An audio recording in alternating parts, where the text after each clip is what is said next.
I'm going to put a marker right here for our awesome archivist so that we know that we're getting started with the premiere.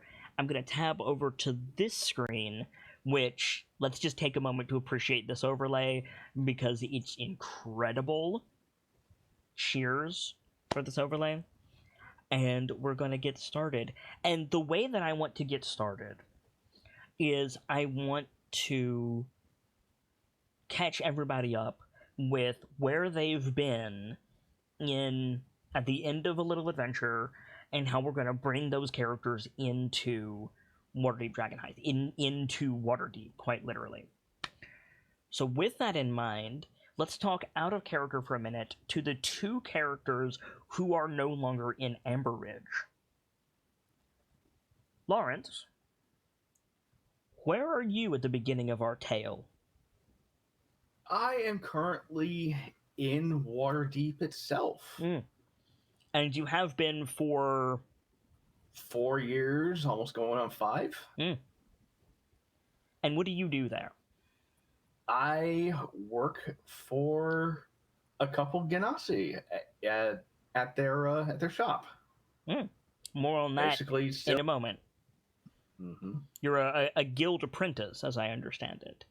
Indeed. But you're the first one to be in Waterdeep, so that actually makes your job a little bit easier. I don't have to worry about getting you there because you're already there. Yep. I just gotta, make my way through the city. Indeed, indeed. And Pierce, you're also not in Amber Ridge. Where are you presently?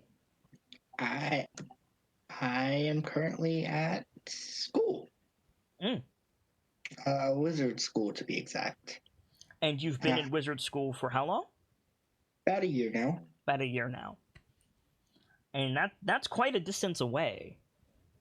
Yeah. So we'll be working to get you where you need to go as well. Whereas the rest of you are in Amber Ridge. So Brayden, the twins, and Connie, you're still in Amber Ridge. And some time has passed since the end of A Little Adventure, as I understand it. You had your adventure going to the city. And since then, the more things change, the more they stay the same, as it were. Tristan Sirges, Connie's prodigal father, has returned, and has taken up residence with Connie in the Hermitage. But other than that, like, time has passed a good bit of time. The characters are older than they were previously, and we'll talk about that in specific in a moment. But for now, I want to just get into the game itself, right? I want to get into where we need to go, because I have to get you guys to Dragon Heist. Well, I have to get you guys to Waterdeep so that we can start the module, right? So let's do that. I think we fade in from our credit sequence when basically the only shot that we could possibly have for the continuation of A Little Adventure of Andre Zumar, Dad Goliath, standing on the steps of his cabin. It's like there's snow on the ground, but you can tell it's late winter. The sky is a little bit brighter.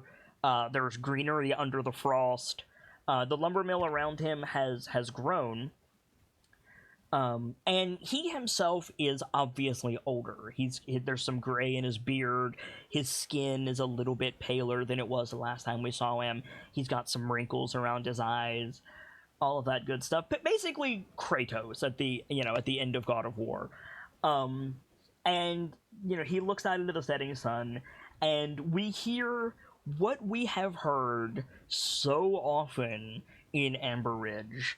The evening air is split with the shout of, "Rock'em! Sock'em!"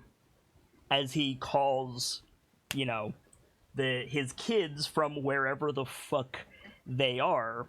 And we pan up to see the skyline of Amber Ridge, and the village has gotten bigger, as I understand it. More people have come in, and the road is a bit neater. The wall that Sock'em and Lawrence were constructing has been finished. But the twins, you're out by the cart, right? Yeah. So we see like Rockham and Salcom as, you know, early teenage Goliath as they were at the end of a little adventure. And what are you guys doing? Just like tying something down to the cart before you make ready to go? Probably throwing a sack into the cart or something. Okay. And yeah, you guys hear in the distance, you hear Pa like shout for you as he has done so many times. What's your immediate reaction? Sockham kind of looks up at Rockham and says, "Race you there." Just spins off. Yeah, I'm already going. Oh, that's fucking perfect. Actually, what I do is the bag in my hands, I throw it to Sockham, and then I run. So the two of you go running like out of the village toward the lumber mill, and like as you run, like Rockham, you like run past a tree, and when you come out the other side of the tree, what do you look like? A bit taller at this point. He's very I would say young adult for a Goliath is still pretty You were a not young beefy, adult at the but- beginning of ALA. Like Yeah, you're grown up now. Yeah, so he still is clean shaven. He doesn't like grow out his facial or anything, but I'd say he looks a bit more. I don't want to say weathered, but a bit more like dressed for the job, as it were. Mm-hmm. 'Cause before he'd kind of wear just a simple leather jerkin or something, but now he has like this fur cloak on with like belt straps and the bow on his back and the horn at his side still. Okay. So there's some familiarity, but there's very much more looks a little more like his mother, I'd say. Yeah. And so you're running along. Salcom is running beside you, and Salcom, maybe you like crash through a bush or something, and when you like come out the other side, what does Salcom look like? He's certainly grown into what he thinks hero Sockham looks like. He's got his new little bear cloak. Certainly looks a lot more muscular than he did in his younger years. And that look of wonder he always carried burned into him by this point. It's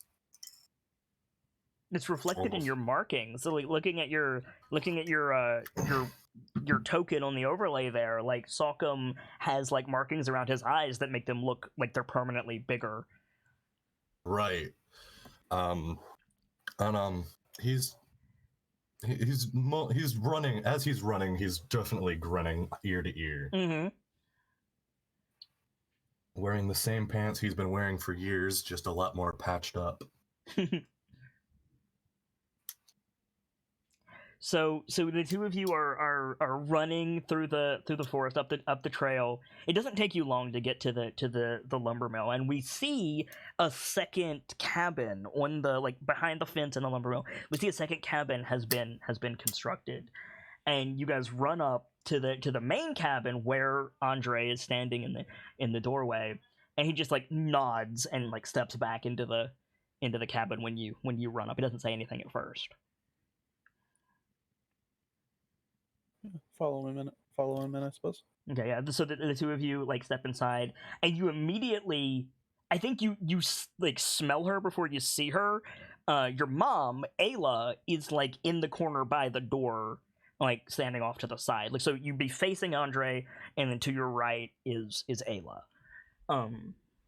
And he turns around and he just like looks at the two of you for a second in the like silhouetted by the setting sun. You know, he just like looks at you, and there's definitely like pride on his face, right? And he doesn't like smile, he doesn't like hug you, but at the same time, he treats you like he always has. He shows his affection through deed more than words. And so you come in, and he says, "You've gathered all the supplies. Mm-hmm. It's all in the cart. Yeah. You made your Just way about, out to I the think. O'Learys and got everything they wanted. You have a Everything's list?" accounted for. What was that? He says, "You have a list?" Yeah, and I'll pull out like something from like Mhm. a pocket or something. He It's a- nods. Somewhat ruffled piece of paper. Or parchment, rather. And he says, and again, I think he says, "Waterdeep's a long way." We can make it, Pa. We've planned for it. He nods. And he says, I think he says, "Come here, boy." And before like you can figure out which one that he's referring to, Ayla says your name, Rockham, at the same time. Yeah, I'll step forward. Well, I mean, she's calling you over, so Salk Yeah. is going So to the right, I to guess. yeah. So oh well, that's my alarm. 1 second. Thought I turned that off. Apparently, I didn't. 1 second. Yeah. As I fall on my ass, that would be bad. Please Yeah, don't do that, Please please. don't fall on your ass. Yeah, if I fall on my ass, that's a hospital trip. That's not fun. Anyway, Yeah. so in the background of the shot, we see Ayla like counting the arrows in Rockham's quiver. We see her like tightening the strap. We see her like checking the horn and your like markings on your face, right? And in the meantime, Salkham, you walk up to Andre, and he says, "You're strong, both of you. But Waterdeep is stronger than you. Stay close to your brother and sister, but you can't solve everything with force. Do you understand?" Yes, sir. He nods. And he, like, reaches behind him, and he says, "There will be times you have to fight. To protect your sister, to find your friends, or, gods forbid, a dragon attacks. In those moments," and he like pulls like from behind him, he pulls out a battle axe, a bearded axe on like a long handle, and we see like runes etched into the handle. And as he holds it, there's like a very brief like purple like spark that comes off of it, and he drops it into your hand, Salkham. Just absolute brimming ear to ear as I raise it to get a better look at the Mhm. runes. Just wow, Pa. And he just grunts at you, and he says, "Use it well." Understood.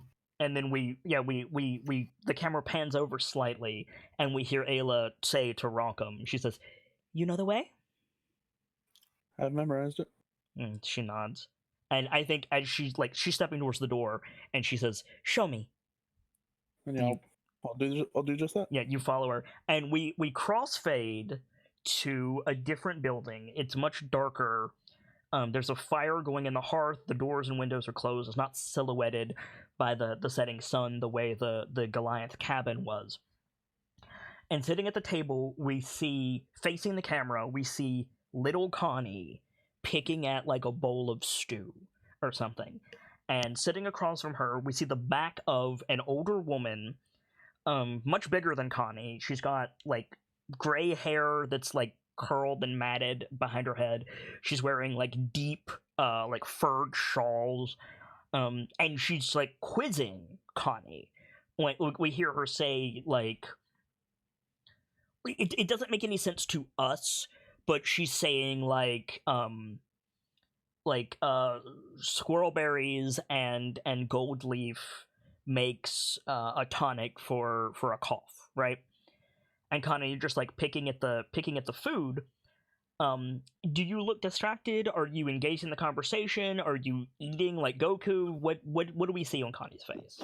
I think she's interested in the conversation, but is also very much trying to avoid getting any bits of rutabaga in her spoonfuls of stew.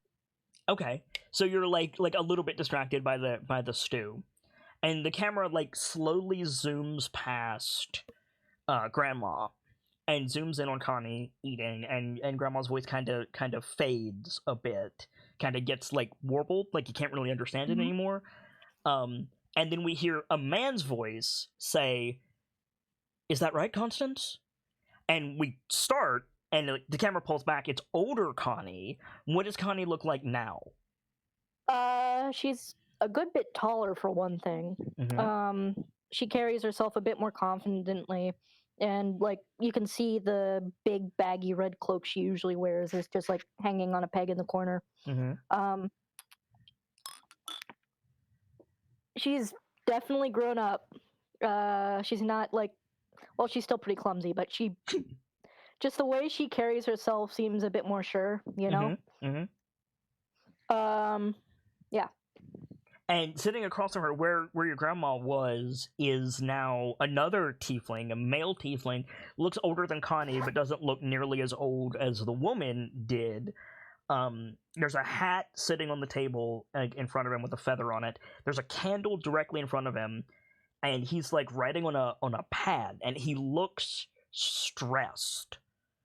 And Connie, like, when you start, he like sighs and puts the pencil down that he's writing with and like runs a hand through his hair, and he says, "I'll get this, Constance. I promise. You're in good hands." But it's really important you cannot use the dried squirrel berries for this. You got to use the fresh ones. The dried ones, all the stuff leaches out of the seeds and just makes a mess.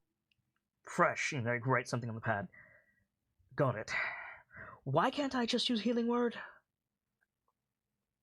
And he's asked you this like 7 times today.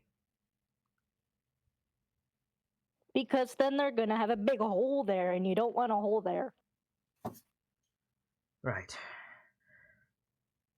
Listen, between Ayla and I, we can figure this out. You've got a big day tomorrow. It'll be alright, I promise. He doesn't sound sure. Connie doesn't seem Do you have everything you need? almost. Angelica, where did I put the Angelica? Like, looking up and down the shelves. Yeah. He doesn't get up to help you because he probably doesn't know. But he says, I meant, you know, money, a water skin, a weapon. Connie just kind of like looks down at the kit she's wearing, looks up at him. I think you've covered it pretty well, Dad. Alright. Do you know who to go and talk to when you get into town? Go to the Yawning Portal Inn, and the barman's name is, add a character I forgot, but I have it in my notes. Durnan, thank you. Durnan's the barman. Ask him if things go awry. And don't mention...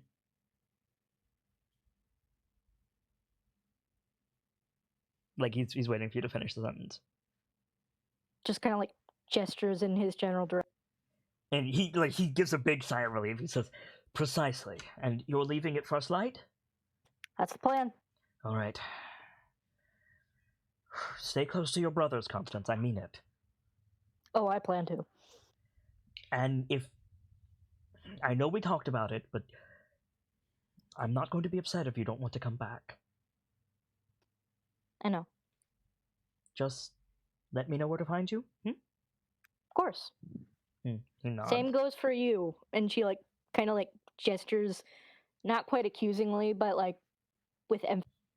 And he nods and he says, I'll see where the wind takes me. Right now, we have to get through... Oh, God. And he like sighs. He says, birthing season. Then I'll see. All right. This whole thing is a ruse to get me to play midwife, isn't it? He grins at you. No, but that's a genius plan now that I think about it. Yes, and worthy of a seer gaze. Oh, speaking of, what is your name going to be? Are you taking my name? I suppose that depends who's asking. That's my girl, but for my sake, what should I look for in the books?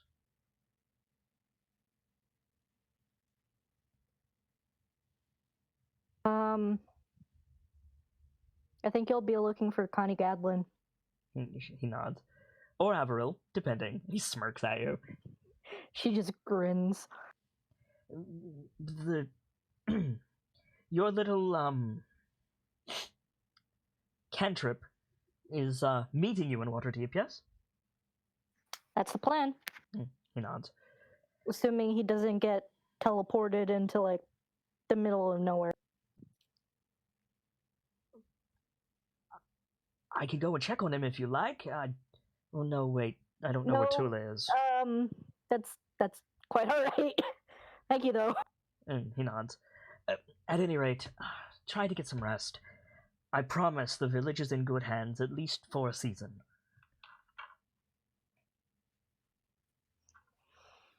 And I think he gets up and like turns around and like holds his arms out. Owl leaf is for. Do you hug him when you say that? Waiting on an answer. I think you say that, and I think he drops his arms and he goes, "I Trick will." question. It's just tasty, and she hugs him. I think he like chuckles and like puts his head on his chin on your head, and like we get like the tiefling hug, and then we crossfade to the sound of something clattering to the floor, and we see like two like 5-year-olds like wrestling underneath a wooden table, and we see a young-ish woman. She's like 25. And she's bouncing a toddler on her shoulder, and she's facing a figure in a green cloak, standing like with their back to an open door. We don't recognize any of these characters. And she says, "Are you sure? It's a big house."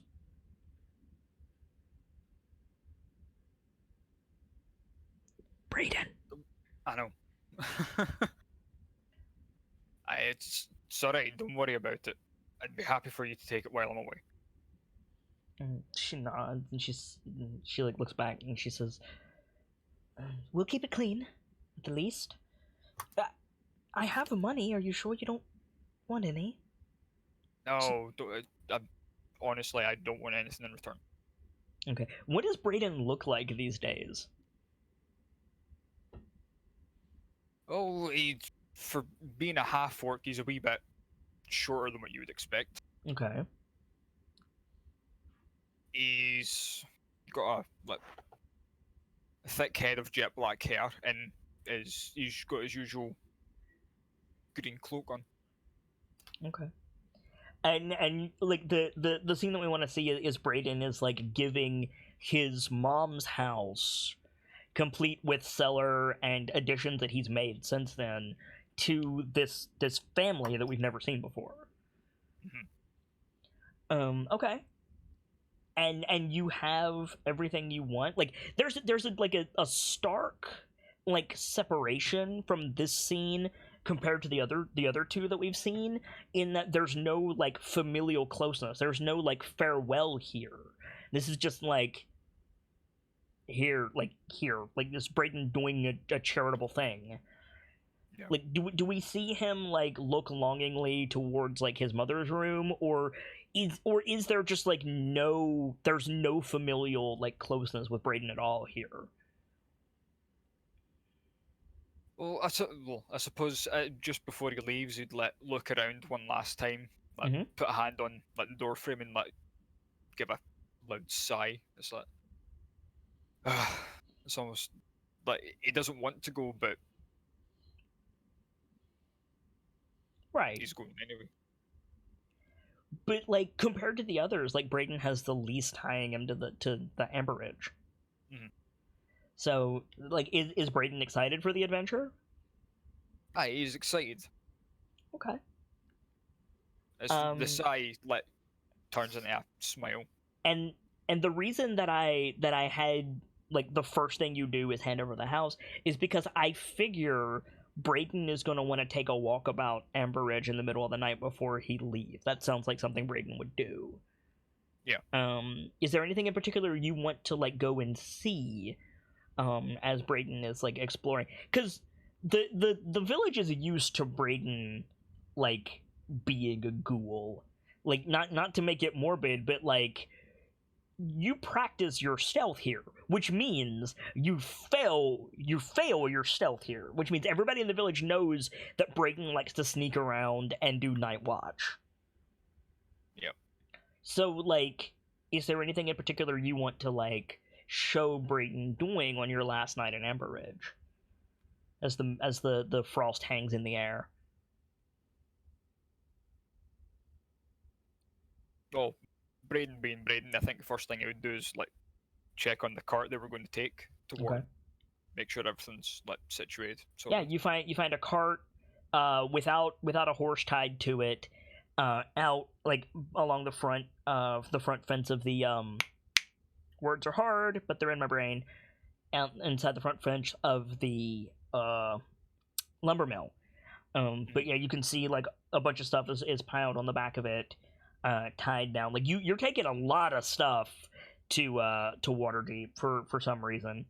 More on that later. And yeah, but it looks to be all in order aside from your personal belongings, which you can like add to the cart now. Aye, he's like got a small sack with him, which you would like put with the stuff. Yeah, totally.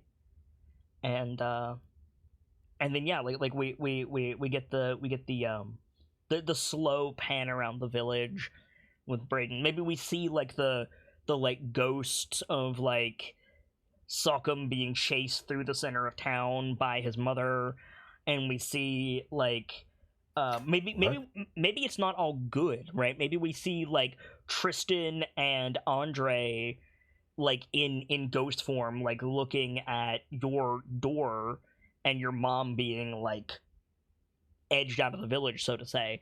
Maybe Braden, you look at the house that Connie grew up in, and you see the flaming fist guys like dragging Tristan out, or whatever. So yeah, not all the memories are happy ones, but you know this has been home for most of your life, but now it's time to move on. Mm-hmm. And I think with that walkabout, we fade again to a place we've never seen before. It looks like the hallway of a train, except that the train's not moving. It's like it's got the doors to the rooms on one side, it's got the bay of windows on the other, right? And we see a woman standing in the hallway, and she's looking into an open room. And she says, "What do you mean you lost the travel papers?" And we hear like the sound of rummaging from inside the room. Do we hear Little Pierce or Older Pierce? Little Pierce. You hear Little Pierce. What does he say? They were right here. I could have swore. And then you find them. Do you get like an aha? Like here they are. Yeah. Okay. And then the woman steps back, and we thought it was Viviette from the tone and the way she was talking, but it's this young, like 18, 19-year-old Aasimar. She's got like white skin with like purple markings and like platinum hair. Her eyes are glowing like gold, but she's dressed in like robes. She's dressed in like long blue robes with like gold outline on them, and she nods into the room and she says, "Good. Report to Blackstaff Tower immediately upon arrival, Pierce." All right. And she like gestures out of the room, and who steps out of the room? Like, what do we see?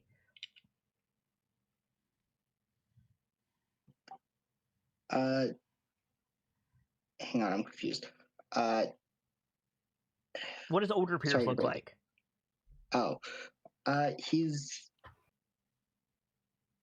hair still has the link to it. He's ditched the oversized sweater, now has an oversized robe. Yes. He's definitely taller, and perched on his shoulder is no longer a magpie, but instead a white feathered falcon. I mean, he's still very much the baby of the group. Like, he's still... Oh, yes. He's like, certainly. What, 15 now? Yeah. Like, he's not that much... Like, he's a damn sight older than he was. He's in a different life stage than he was the last time we saw him, but he's still the youngest character we've seen. Like... I think... What character was 15 in the last one? I'm pretty sure one of them The twins. Mm-hmm. Yeah. Oh, no, the twins weren't 15, the twins were 11. Yes. Oh. But we were still the oldest. Yeah, they were still the oldest. But he also, I would say, he holds himself more confidently than he did back then. Oh yeah. So you step out looking like put together. You've got your satchel, you've got your spell book, you've got your falcon, Mm-hmm. and the girl, what's her name? Fredrin. Yes, Fredrin. Fredrin. And she smiles at you, and she says, "Are you sure about this? Waterdeep is a big place." I don't have much of a choice. You do. We can leave it to the teachers, the grown-ups. I also need to go see Connie, and I told her I would be there. We'll be watching. Just don't get yourself into trouble. If you find obvious, great, but don't push it. All right, I'll do what I can. And she leads you up the hall, past these windows. We see snow falling outside. She leads you up to the common room where the main doors have been closed. Most of the windows have been drawn, and we see a spell circle on the floor, and there's there's a gnome, a young gnome, drawing the spell circle with glowing chalk, and standing behind him is, the only way I can describe this is, the Game of Thrones meme of the dude wiggling the sausage link? No. You know what I'm talking about? Yeah, I know what you're referring to. Imagine that guy 2 feet shorter, rounder, with a top knot on his head, and not evil. And he's chewing on a turkey leg and looking through a spell tome on a table while the gnome is drawing on the floor. That's a sight. Yeah, isn't it? Yeah. And the gnome nods to you, Piers. And the halfling swallows his bite of turkey leg, and he turns and he says, "I'll be keeping an eye on you, Piers. So you're in good hands. But what that means is I might have to pull you back if the freaking PA's coming in." All right, Panini. And he gestures you to get into the circle. And he looks at the other two, the gnome and the Aasimar, and they nod. And as you step into the spell circle, two of them, the gnome and the Aasimar, start chanting. And the halfling says, before he joins them, he says, "And remember, don't be a hero. If you can find obvious, fantastic. But look, he's gone, man. Have fun." He lets out a sigh and gives a faint nod, and then looks down at the circle. Are you sure this is safe? Absolutely not. None of us are trained in this type of technology, in this type of magic, is what he would have said. I apologize. None of us are trained in this type of magic, but between us, we can kind of brute force it. I should be able to get you within the vicinity and less than 20 feet off the ground. The rest is up to you. I'll take it. Speaking of which, and he holds out a pewter disc to you on a silver chain. He holds it out and he says, "This is a beacon. So the next time you want to do this, make sure someone in Waterdeep has that, and I can just teleport you right to them. But the first time, I don't know what's going to happen. Try not to land in the mud." Or a 50-foot deep hole, thank you. What? I said I'm going to shoot for less than 20 feet off the ground. You just said this wasn't an exact thing. So he bites into the turkey leg and holds the amulet out to you. Fine, I'll take it. Yeah, you take it. So you have a teleportation beacon now. Hold on to that. And he swallows and he says, all right, good luck. And he like puts his hands together, like he sheaths the turkey leg like it's a sword. He's got a scabbard on his belt, and he puts his hand together and he starts chanting as well. And the spell circle like lights up, and you have like just enough time to say like one thing before you're shunted into the wild blue yonder. If you want to say something to your friends. Oh, I'll be back, I promise. Yep. I'll be back, I promise. And we follow you into like the TARDIS tunnel, and you go you go shunting off. We lose Pierce, and the camera stays in the tunnel, and it comes out over Waterdeep. We see the clock tower in the foreground. We see the boats coming in. It's like late in the evening, and it says like a month later. Now, mind you, Pierce, you were not teleporting for a month. It's just for the sake of cinematography, right?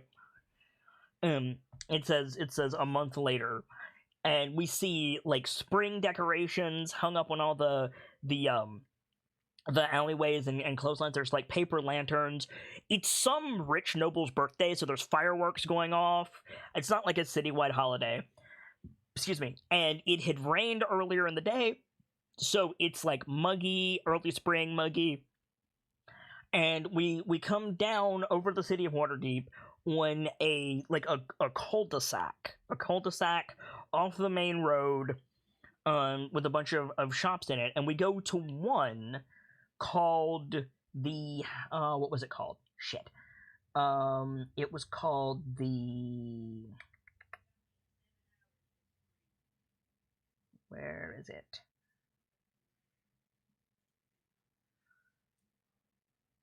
The Steam and Steel. And the door is closed. There's a closed sign on it, like, sorry, will be available tomorrow at X time. We see the windows are drawn and the blinds are down, but we get that like 101 Dalmatians Peter Pan animation thing where we can see silhouettes behind the closed windows, and we see young Lawrence, like, I don't know what you were doing, but you like stop what you were doing, you go to get up, and like how do you tell your masters that you're like getting ready to head out for the day? Like, what do you say?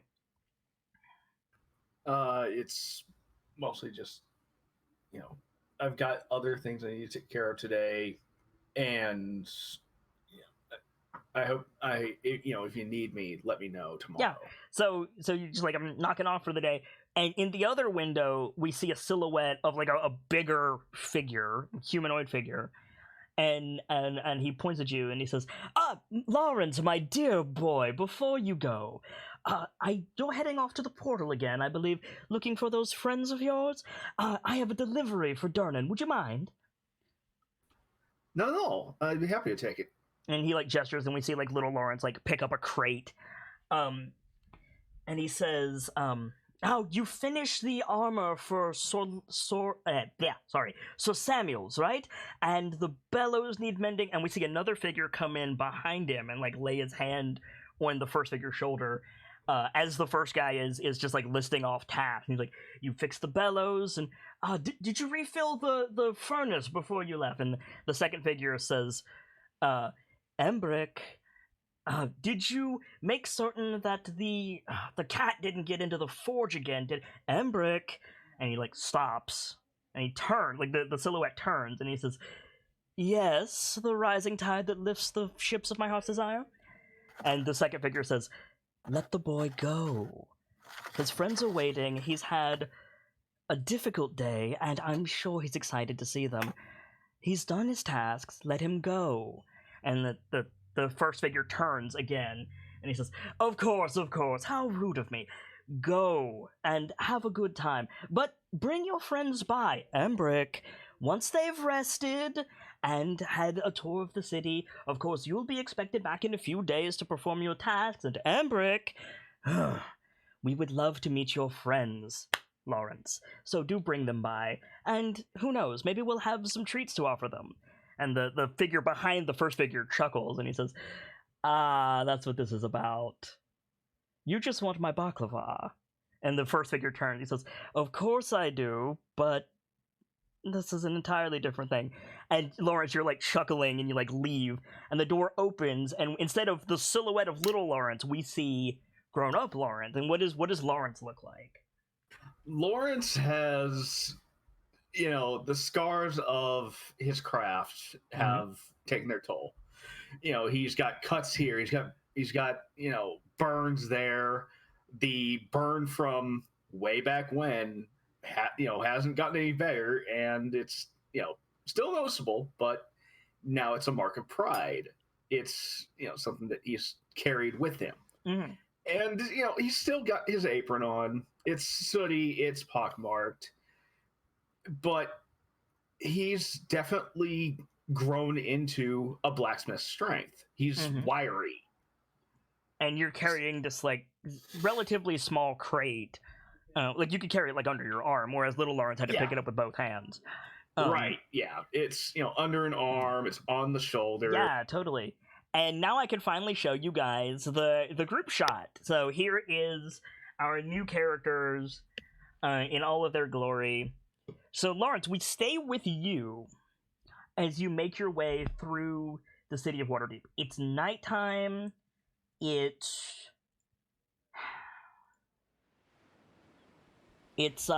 spring, like I said. There's a slight mist hanging in the air. You're not going to be accosted on the way to the Yawning Portal, but if there's something you want to do, now is the time to, like, let me know. Or are you going straight there to, like, deliver this crate and try to find your friends? Normally the temptation would be to head over to my apartment on Wynn Street and, change, maybe get a little bit cleaned up, but I've been waiting on these guys for weeks this now. Long. Yeah, it's, any opportunity that I could possibly have to see them all the sooner, I'm just going to head for the portal. So can you make a perception check for me, please? Certainly. We crossfade to Lawrence, like, going up the street of Waterdeep, like, humming. You have no idea why there's fireworks overhead, but it's a fitting night. Ooh, okay. And as you approach the Yawning Portal, you see a fully loaded, like, traveling covered wagon in the alleyway beside the Yawning Portal. What fucking idiot brought a horse this deep into the city? Much less a wagon that big. Oh, yeah. And they just left it in an alleyway with the horse attached. Like, you might want to tell Bonnie when you go in. Oh, yeah, absolutely. It'd be walking in. Bonnie! So you open the door to the portal, and immediately, like, a cat runs out, followed by a pseudo-dragon, followed by a little, like, 12, 14-year-old, like, they refer to it as Easterner, in this little Asian girl, runs out chasing the dragon, shouting, "Saga, come back." And she's followed out by, like, a warrior in, like, armor, who's shouting, like, "Seer, now is not the time!" And, like, all four of these figures, like, run past you as you open the door to the portal. You step inside, the portal opens beneath you, 3 floors down to, where the main bar area is. But right in front of you, as soon as you come in, you see the familiar face of your friends. You would know them anywhere. You see the twins, Brayden and Connie, sitting around a table near the rail to look down, having drinks. The 4 of you have been drinking for free throughout the evening, so you can have whatever you want. Nice. And you guys have not seen Lawrence yet, but Lawrence, you come in, you see them. And almost immediately, Bonnie, like, bumps into you. And she gives you a smirk over the tray of drinks that she's carrying. And just, like, wordlessly takes the crate out from under your arm and just, like, disappears into the crowd again. And, as the Yawning Portal is raucous. There is so many people here. I mean, it's the portal. It's going to be busy. Oh yeah, there's like 10 tables per floor, and it's always packed. There's some halfling or gnome or maybe a kender, because it's the Forgotten Realms, like on the chandelier above the portal, like hanging upside down and drinking. There's what sounds like a bar fight downstairs. You haven't gone to the rail yet, but it sounds like there's a scuffle happening. Like, it's hectic, but your friends seem to be healthy. And what are you guys drinking? Sockham this entire time has been working on a cup of whiskey, thinking, I'm a big boy, I can handle this. Make a Constitution saving throw, Sockham. This one, well. What about the rest of you? Probably like some fruit flavored water or something. Okay, so you've got like simple juice. Sockham, you're fine. You're beast moding that whiskey. Braden's sitting just with a pint tumbler of beer. Okay. Connie? Connie's going for that gin. Connie's got gin. Make a Constitution saving They're all throw. a bunch of alcoholics. Oh, Connie, you're feeling it, Connie. You're a little bit red under the eyes. Little bit out of it. So you're gonna have purple under the eyes in her case. You're gonna have disadvantage on concentration checks and attack rolls for the next little bit. Lovely. So yeah, so Lawrence, you see them immediately. And there's a bit of a relief sigh. It's like, finally, y'all made it. You walk up to them? Because they can't hear you over the noise. Yeah, it's more seeing them in the first and just like, oh, thank goodness, you finally made it. And then walking over. Okay, so the four of you see... You guys haven't seen Lawrence in years. You see this human that smells of smoke. Like, you know him by the burn on his face, but it's not immediate obvious. Like, but yeah, this human that you guys have never seen before, like, comes over to you and, like, grabs a chair. And we help you. Blink, blink. It's been far too long. There you go. Blink, blink again. Sockham takes a moment and just chokes on the whiskey. He's got the burn! It's the boy! Hi, Lawrence. Lawrence. Hi, guys. How y'all doing? Pretty good. How have you been? Work, as you might be able to tell. Sorry, I would have cleaned up before I got here, but been hoping everyone would show up, sooner rather than later. Who's he sitting next to? Well, that's the question, right? Like, you're at a square table, so two of you would be sitting near the rail, and two of you would be sitting nearer the door. And then Lawrence would probably come in between the two sitting out into the room and just grab the chair, so his back would be to the door. Yeah. Which normally, it makes the most sense for Braden and maybe Connie to be near the rail. I figure Braden would want to keep an eye on the room, and then that would be the safest place for Connie, depending on how protective the twins are. Correct. And so then Lawrence would be sitting between the twins. Yeah. I'll give him a hug. Okay. Yay, hug. Definitely return that hug. It's been way too long. Sockham hops in on it, makes it a group hug. Yay! Connie definitely joins the group hug. One of the twins can pick you up. Both of them, you are hidden in Goliath, Lauren. I'm not surprised. They were big before. They've always been bigger than you. But you feel downright scrawny compared to the people at this table, with the exception of Connie. I mean, it would make sense. Yes, because half orc and There's only Goliath. so much bulking up I can do. Exactly. So what are the five of you doing during this meeting, and what's the topic of conversation? I was going to say, once the Goliaths released, Lawrence that won't be a few said, seconds. it's been too long, mate, and put an arm for the handshake. There you go. Yeah, definitely. Shaking Braden's hand. It's I pat on the shoulder. still got sticky fingers. Well, they've not been too sticky of late. You're all looking very well. It's, you know, man. Connie, I'm assuming you're hiding your features. Naturally. Okay. And to Connie's brothers, I say, you're keeping the drunk tiefling from showing her face, right? Oh yeah. Okay, Oh yeah, just checking. of course. Protect Squishy, as it were. Protect the Squishy. She's got her scarf down so she can drink, obviously, but... You got a hood up, yeah. Yeah. Sockham Back to the kind of rail so leans. no one can actually see her. Sockham kind of leans onto his elbow with his chin on his fist. So, did you see our condition for coming here? Condition?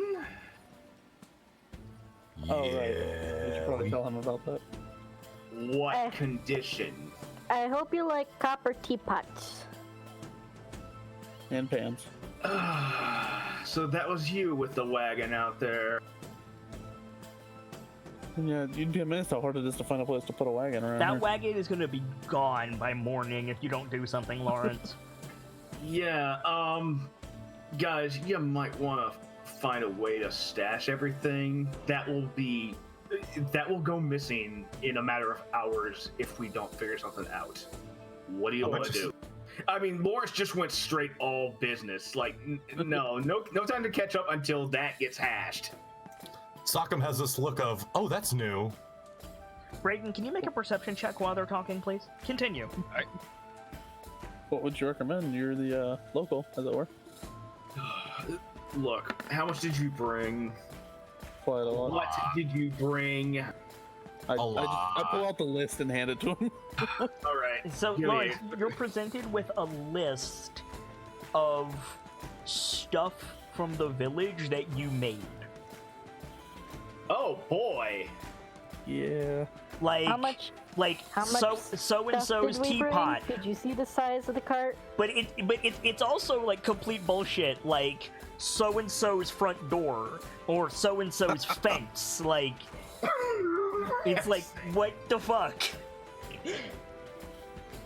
Brayden. We're very insistent. Brayden, you get that thing from the magic coin in your pocket. Like you feel your cell phone vibrate, you check it, and your cell phone doesn't vibrate. Like that happens. Aye. Or Braden like sits up a bit and he's like scanning the room. Okay. We'll get back to that. Lawrence, what are you doing when you look at that list in abject horror? Trying not to swear profusely. Don't ask me. And failing how- miserably. You don't have time to do all of this work because of your guild work. Yeah, I'm busy. I have responsibilities. I have priorities. Like, the question that your masters have taught you would be, how do you intend to pay for all this? And while it's, it's my best friends. Yep. Yes, I haven't seen them in years, but Do you say it? guys, I'm gonna need more than to do this for free. I need some way of getting compensated for this. I don't have the time to spare here. I mean, I have these, and I'll hand him the 5 gold. Like, It's a start. Yeah, Lawrence would take it and be like, okay, what else you got? How much do you need? You're doing like a village year's worth of like odds and ends. You're gonna need at least like 50 dragons. Also, don't ask me how they got the water pump off the ground, but they... And Lawrence just lets out this weary sigh of, oh, god damn it, what have I gotten myself into? Look, this is a good start and all, and I appreciate the small compensation, but... okay. I'd give you Obviously, stuff went sideways. What happened? I'd give you more, but I had to give up all of my money so we could get in. Taxed at the gate, you had to do the same thing. People around here like to take money for various reasons that don't make sense. I ran into them, didn't you? Dragons make the city run. You know that, Lawrence. Yeah, I do. Dragons are queens, by the way, before anybody calls me out on that. So, Brayden, while they're talking, you're like looking down. Down right by the bar, there's this half-orc woman, and she's getting into like an argument with these like cloaked and hooded like men, and they start to tussle. But that's not what set off your coin, and you can't really see what set off your coin with the perception that you rolled.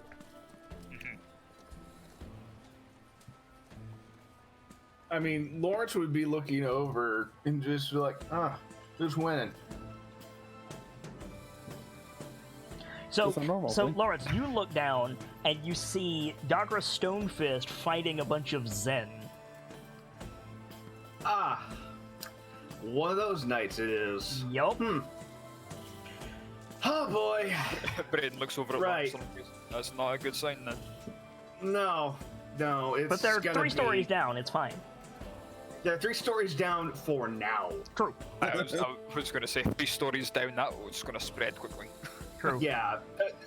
Make another Lawrence has perception been check for Waterdeep me. long Brayden. enough. He's been, Continue, Lawrence. I'm just Brayden, make another check. he's been in Waterdeep long enough. And he's been to the Yawning Portal long enough. It's not going to stay contained to that one spot. This is going to erupt in a melee. And odds are good, if we don't get out of here, we're going to be caught in the middle of it. So, Brayden, you're looking around, and yeah, your quote-unquote phone does that thing again, where it just like flashes heat for a second, and then it goes away. But you don't see anything. Or, you don't see anything that would tip you off, I should say. You see a bunch of stuff. Aye. The fact that he can't see anything that's tipping him off is making him uncomfortable. For sure. So what should we do So with he our just cart? kind of looks around and is like, don't like it. And Right. turns around and Cart. goes back to his beer. Lawrence, a mug of lager is set in front of you, with a piece of paper with writing on it, and Bonnie winks at you. And Lawrence just nods appreciatively, takes the paper, and unfolds it real quick. It's the tab for the evening for everybody at the table in your name. Because of course it is. And Lawrence half expected this. It hasn't been that bad. It's like 40 silver right now. Oh, okay, that I can cover, no problem. But the night is For young. the juice. The night is young, and it's gonna be a while. Yes. So We're the worst friends. I mean, you could have Sockham- racked up a worse tab. I can. Sockham takes a long sip of whiskey as he leans over and looks. Your girlfriend's mean. I mean, she's nice, but Oh, is that what that was? She ain't my girlfriend, for one. For two, You can do better. it's come out of y'all. I don't have any money. Takes another long sip.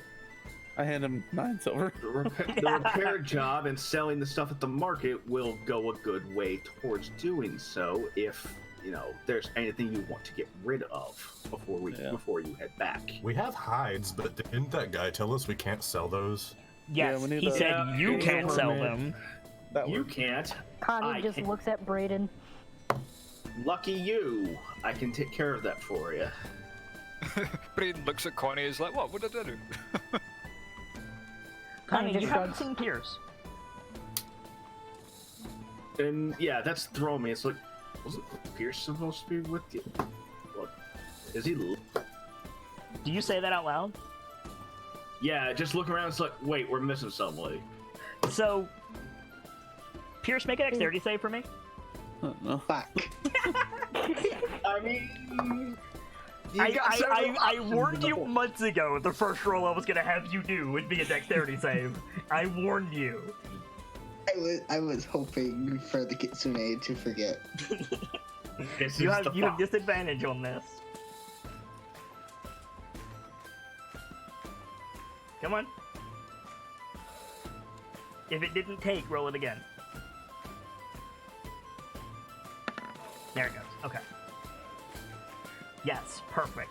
So, as you guys are looking around, Brayton on edge trying to find what's making his coin heat up, Lawrence and Connie and the twins looking for Pierce, there's a flash of light above the table where Yagra and the Zentarum are fighting. Oh, hell. Oh no. And there's just gonna be a long, drawn-out sigh from Lawrence of, crap. And there's a distinct like yelp as Pierce like appears above the table in midair, like flails his arms and legs and falls face first, knocking all of the drinks off of the table. Oh no! Points at him, it's like, there he is. Does that include Sockham's whiskey? Since it was still No. in his hand? He's 2 floors below you, Yeah. beside the bar. He's next to the fight. Yeah. And the barkeep like looks over, Pierce, as you're like picking yourself up, trying to figure out where the fuck you are. You hear this like sharp voice cut through the din, and he says, "Hey!" And you look, and Dernan is like glaring at you, and he points at a sign that says, "No one licenses magic on premises," and like points at it, and he says, 10 gold. Fuck. And, Lord, would my voice carry if I yelled down at her? If you yell, maybe.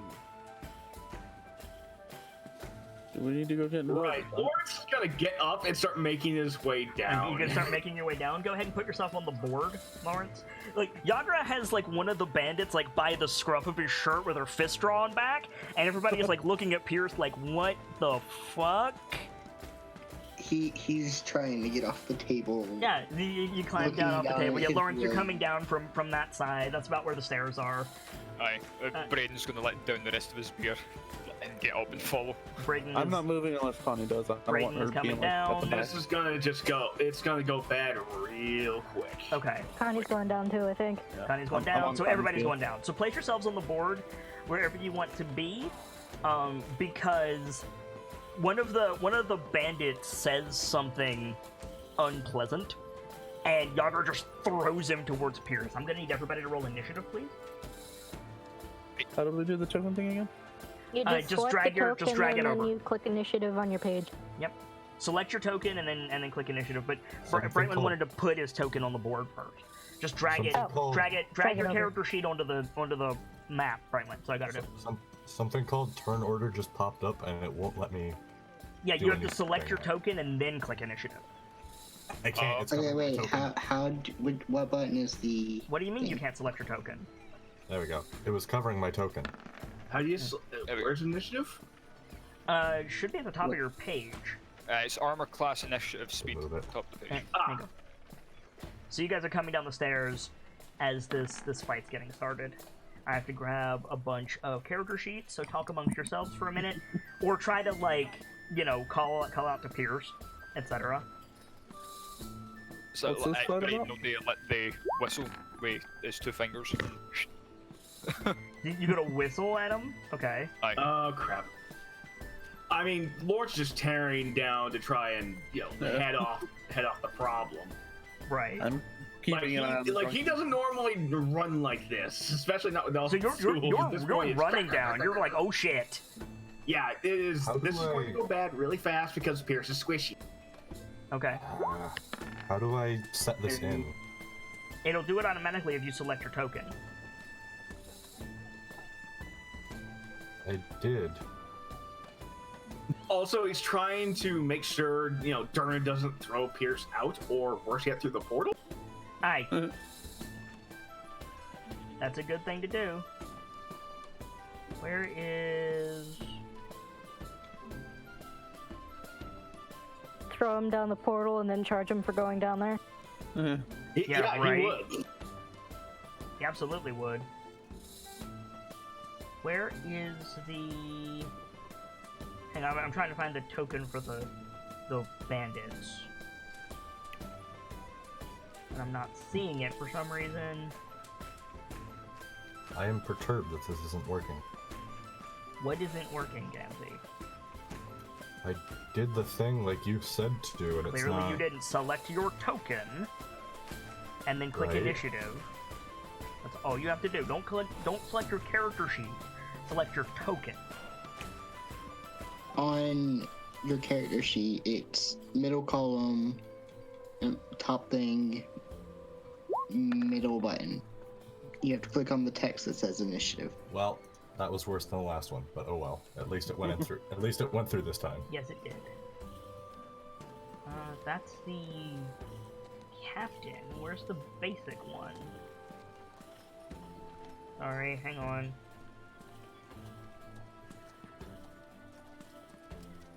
It wouldn't be a game without technical difficulties. Right? True. Hang on. It would help if I spelled it correctly.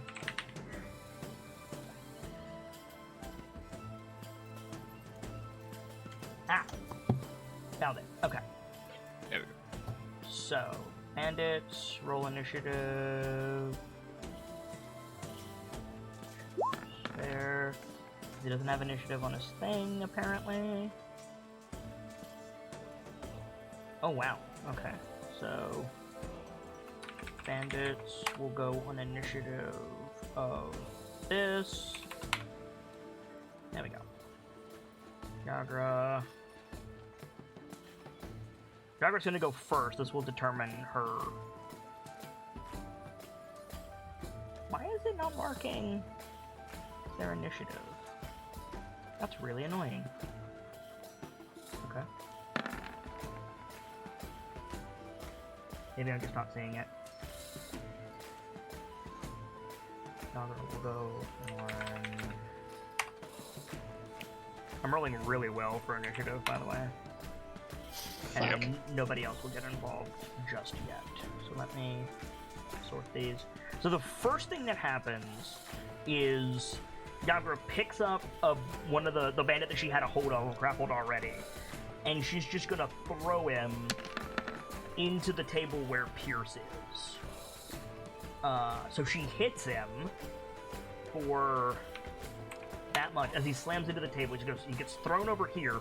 Pierce, you need to make you can make athletics or acrobatics or a dex save to get out of the way. I'm gonna do dex. Okay. So 9. So you get hit. You're gonna take 3 points of damage, and you're gonna get knocked prone in this square. You get knocked off the table. Ugh. So we're going to the top of the initiative order here. Brayden, when you come down here, your coin gets hot. Right. Am I able to see where it might be coming from? You cannot. Yeah. That's a little bit loud. Ooh, this is catchy. Oh, that's quite loud. Hello there. I also recognize this tune. Yep. So, Rockham, you're at the top of the initiative order. What would you like to do? Very good question. That's so loud. I'm turning it down. There we go. And Rockham's like, normally he could be like, alright, there's a fight, I'll just start bashing heads, but this city's a bit weird. He doesn't know what the proper way to go about these things is. So I think he's just gonna look to Lawrence. Like, he has a hand on the back of his bow, like, is this some, like, what kind of fight are we talking about here? So you want to hold your action until Lawrence does something? Yeah, I'm following his lead. Well, luckily, Lawrence is next on the initiative. So, Lawrence, what would you like to do? First things first, I'm gonna throw 10 gold at Durnan. Okay, so you throw as I'm running past. Throw some coins at Durnan. You're running past him. Mages with me. Okay. Where are you headed? I'm gonna go for Pierce to try and at least help out. You want to run over to Pierce? That's gonna cost all of your move. That's gonna be a double move. You get all the way over to Pierce, which is fine. It's crowded down here. I'm gonna try. I think I'll try and nip this fight in the bud and go after one of the Zen. So you're stepping in. Yeah, just so that we're on the same page. You are entering this fight.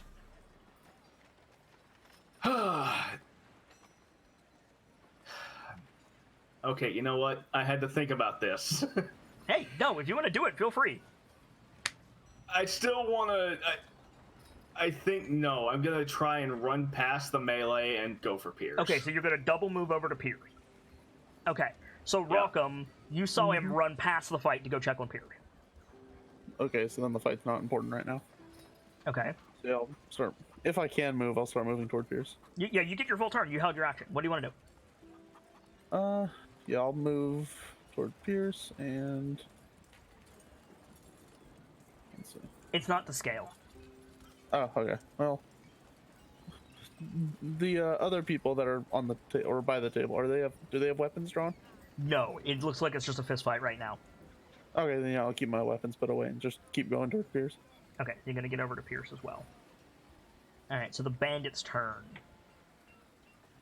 The dude on the table, like, doesn't even notice Pierce, like, rolls over, and he sits up, and he jumps off the table, and he says something to the effect of, "Now that's done it!"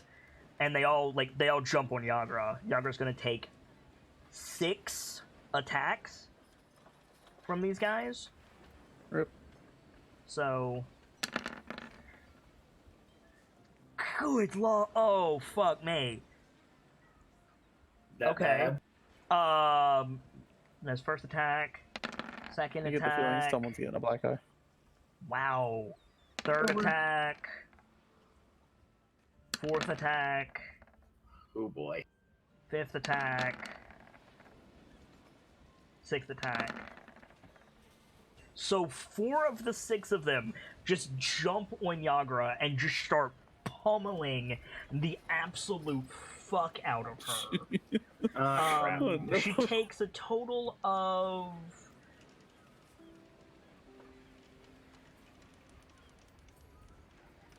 12 damage, and she's knocked to the ground. She doesn't call for help. It's just like, yeah, she like roars in pain, and they just jump on her and they just start beating her. One of them like grabs the tankard off the table and just starts hitting her in the face with it. Oh, come on. Yagra, on her turn, is going to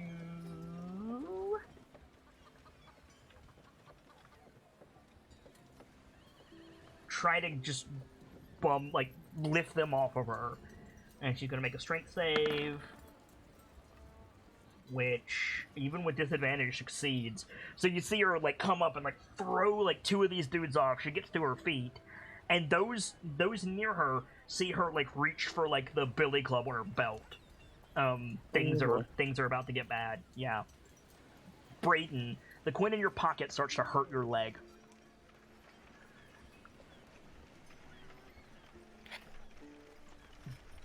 That's not good. What do you want to do? I I accidentally closed Yagra's sheet like an idiot, but go on.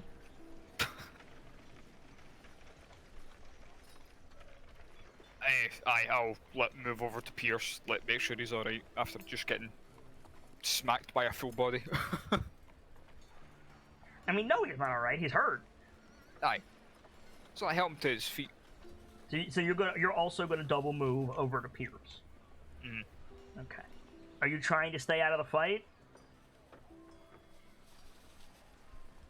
I'll shift around it to see how bad it is. Okay. So, I'm going to. What is the bandit perception? They have a passive perception of 10. Are you trying to be sneaky? No. Okay. So, as you pass the fight, the bandit, like, in the back that didn't get to jump on Yagra, like, looks at you, and he goes, "Boys, there's another one," and you see him, like, reach for his sword when you pass him. Because you're also a half-orc. Uh-huh. Oh, Jesus. But yeah, so you I just gotta go, oh, fuck. Yeah. Connie. We lost the MT. Yeah. What do you want to do? I'm gonna try and go help. You gonna run over as well? Yep. While I'm running past the barman, I'm gonna say, define unauthorized magic. He looks at you. And he looks at the fight. And he looks back at you. And he goes to answer, but he's cut off by, and everybody, you hear this, a voice from inside the yawning portal, from like down below you, in this hole in the ground, you hear someone say, "Hello? Is anyone up there? Pull me up, please! Please!" Well, that's new. So... Oh, boy. Yeah. He'll answer you at the top of the round, Connie, if you want to stay there. No, I think she'll just keep running. Okay, so go run over here. Pierce, you are on your feet with your friends all around you. Or you assume your friends all around you. Hi! Hello. I see someone else has come back. Yep.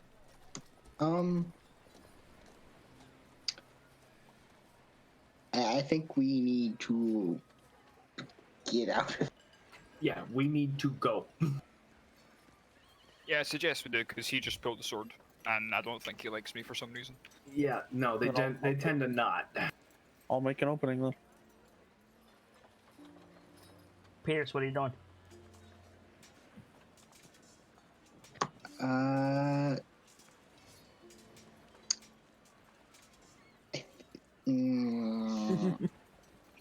Decisions.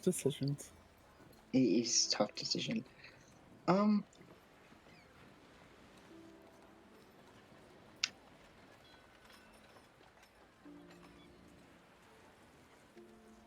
want to get some revenge for that body slam? I mean, I would, but more magic means more of a fine, and I can't really do much physically. And I'd rather keep my gold for certain purposes. Mm-hmm. I look for a route to get out. The easiest way would be to go down and then around these two tables here, and then out by the portal where someone seems to be shouting up for help. I would start moving in that direction. Okay, so you want to go this way. Are you moving carefully or quickly? Probably quickly. Okay, so you're going to go all the way over here. Okay. Salcom. Yes. What do you want to do? Sockham had a he'd try to fumble back there with everyone, and So you're gonna run over there too? Mm-hmm. Okay, that's gonna be all you can do. That's fine. Okay. So at the top of the round, Dernan goes to answer your question, Connie, and he stops because the chain on the bucket that leads down to the yawning portal begins to raise, and everyone is interrupted by that same voice saying, "Oh, thank you so much. A little bit faster, please. Get me out of here. They appear to be right behind me." Rockham, what would you like to do? So this guy drew a sword and is looking at Brayden. Mm-hmm. Yeah. Mm-hmm. Yeah, I'm not having none of that. Okay. So I'm gonna make my way straight into his face, and yeah. Lawrence and Brayden, do you let him by? Aye. Yeah. Okay. So, boop. And yeah. And you're going to do what? Is he holding the sword in both hands or one? He's holding the sword in one hand. I'm gonna grab him by his other arm and just throw him toward the portal. And he's going to make a... Yeah, as hard as I can. Oh, Oh, no! I was with you until you said it towards the portal. Oh, God. If he falls in the hole, that's his own This problem. is not going to go. Okay, And so... Rocco's fine. The moment he drew the sword, he became a threat. So make an athletics check. oh fuck. This guy he's got a little bit better acrobatics than athletics, so let's see. He fails. So you grab him, you grapple him, you pick him up, and then you need to make another strength check to throw him. Strength check, you said? Athletics would also work. Okay. Okay, you'll clear the table. You won't That's clear fine. the wall around the portal because there's a wall there. Yeah. So that works. For good reason. yes, so you Yeah. throw him here. He'll take a d6 points of damage for fall damage. Okay, so he takes 4 damage. Cast Yeet. And immediately, everyone is like, Well, now there's a fucking fight. Yeah, you know. And so, Lawrence, you're up. Right. Well, if we're getting involved, we're getting involved. I'm gonna go after one of the other bandits that was pouncing on Yagra. Okay, so you're gonna like slide across the table like Dukes of Hazzard. Right. That's And awesome.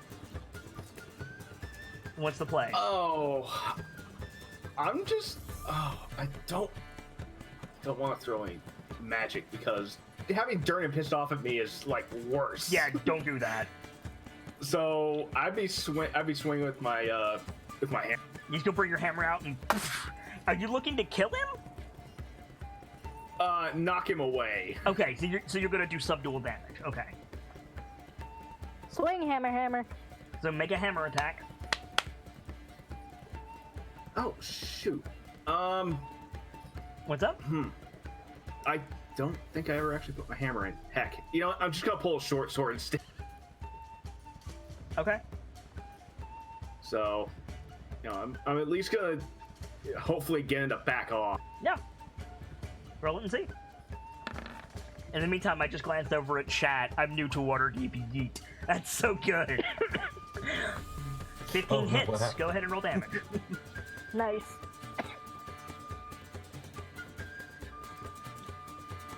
Just So click. it did or it didn't? Just click the word short sword, and it'll roll damage. Yeah, I did. It didn't take. Nope. Oh, it did. Click the word short sword in the chat for damage. Oh, okay. Yeah. Did anything break? 5 damage. Okay. Did anything break? Break what?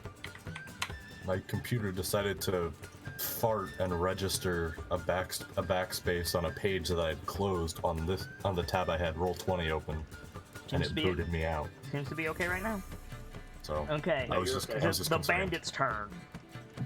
And so you hear like a brief murmur among them, and you hear like the guy who is like trying to get back on top of Yagra say like, "Oh, we're in it now, boys." And this bandit is going to run up on Pierce. This bandit is going to attack Lawrence, and then 3 attacks against Yagra. And so have fun, boys. Pierce. 12 to hit. It took 12 for him to hit or 12 for me? 12 for you. What's your armor class?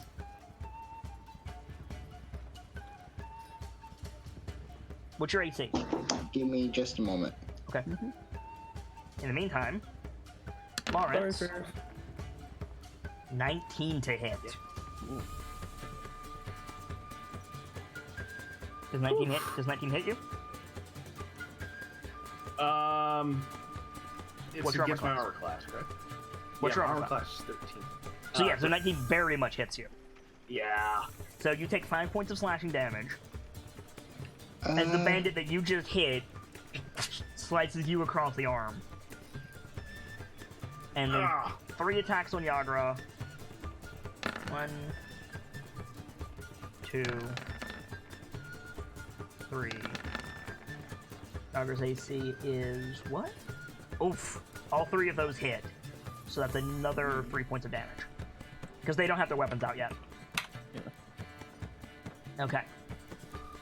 So Yagra, still on her feet, gets to make 2 nightstick attacks. Try to club some of these dudes down.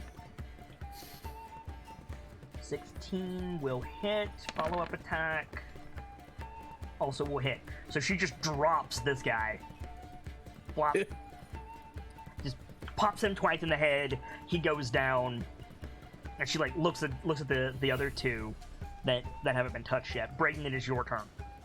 Alright. I'm gonna jump up on the table and run across and tackle this guy. Tackle which guy? Tackle this this guy? No. Oh, you're gonna run down there. The one that's after Pierce. Okay. This won't interrupt his attack. I'm just waiting for Pierce to get back. Alright. But yeah, you can just jump on his back. Are you back, Pierce? I'm here, yes. Does a 12 hit you? What's your armor class? It's a 10. What's your armor class? It's a 10. So yeah, so you take 7 points of slashing damage. I had an idea. It's not your turn. But it probably didn't. It didn't happen. I didn't. Yeah. What's your idea? The thought was as he ran towards me, I was going to take something out of my bag and fling it at him. Unfortunately, you don't have initiative. I don't. You can do that on your turn, though. In the meantime, Braden, you're just like gonna jump on this guy's back. I'm jumping on this guy with intent to knock him the fuck out. So are you gonna like wrestle him to the ground? Are you gonna hit him with something heavy? What's your plan? Like, it would take his rapier and like the basket bit, like knock him in the back of the head with it. Okay, yeah, make a rapier attack. Rapier. That does not hit, I'm afraid. Oh, okay. So you jump on him, you hit him, like swifts over his head, and he like looks over his shoulder, like he gives you that just like thuggish, like I'll be with you in a minute glare. No. Connie. I think Connie's gonna see what's happening over at Pierce and say, "No one hurts my squishy," and she's gonna chuck a dagger at the You're gonna asshole. just throw it down. Okay, all right. Now you're drunk, so you're at disadvantage, and this room is crowded. If you miss, that's gonna be a dagger in somebody's face. Oh, no. Or their side, or Yeah, like, are you sure you want to be drink. doing that, drunky drunk? I mean, On second thought, I think she'll just run up and try and whack him over the head with the quarter. Okay, so you're gonna run up and try to smack him in the head with your staff. All right, make an attack.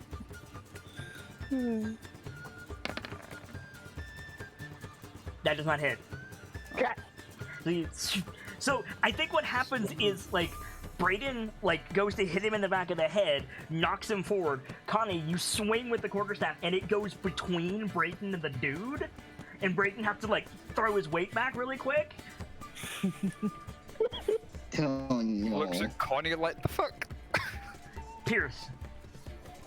I reach in the bag, take out the bottle of ink, open it, and sling it in his face. Okay, make a dexterity check. We'll see if you hit. That was the wrong one. My bad. Yep, that's deception. I need dexterity. Tiny text. It's all good. Nope, that's a save. I need click on the big one. Oh. Yeah, you're fine. Don't need a save yet. Yet. There you go. That does hit, so he doesn't take any damage, but you throw the crap in his eyes, and he's just like pawing at his face, like, the fuck! It's like, yeah, he doesn't like that. Sock him.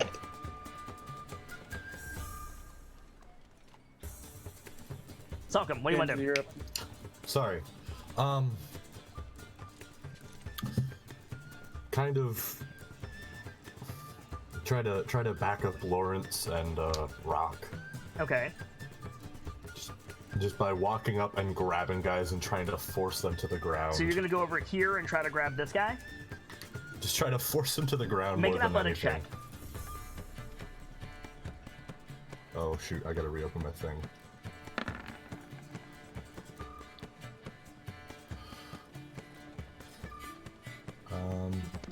I also need to decrease the bottle of ink count by 1, right? Yes, you do. Yeah.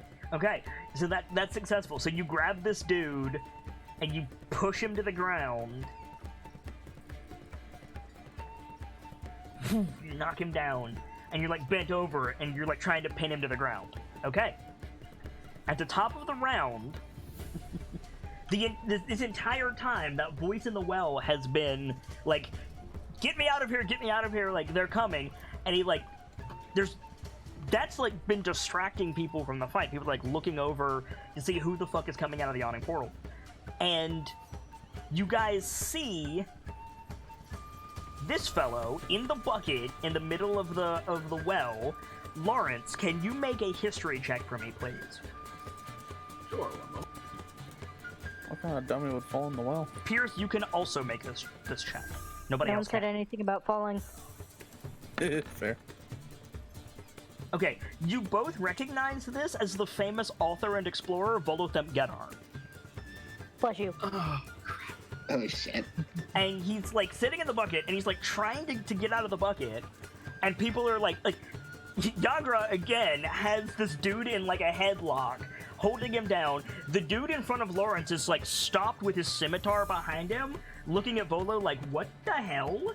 Like, everybody is turned to look at Volo, and Durnan, like, leans over the bar, and he says, Volo, what were you doing?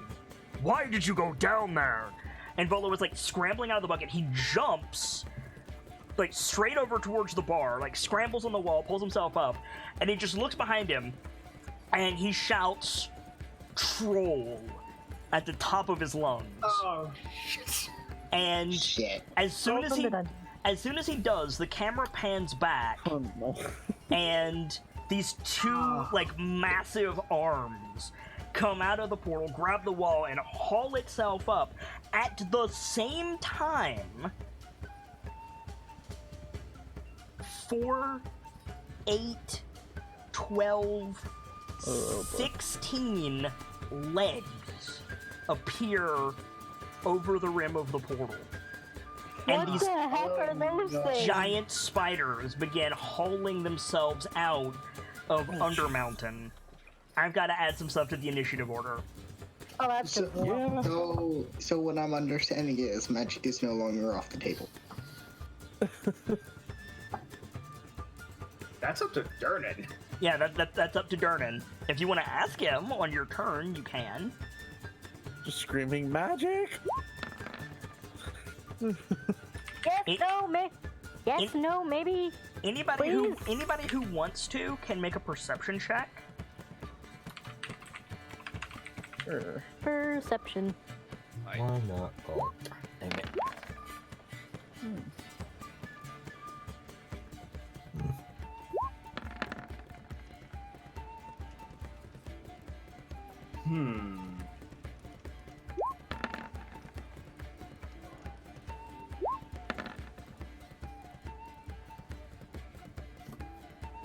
The giant honking spider climbed up the giant well.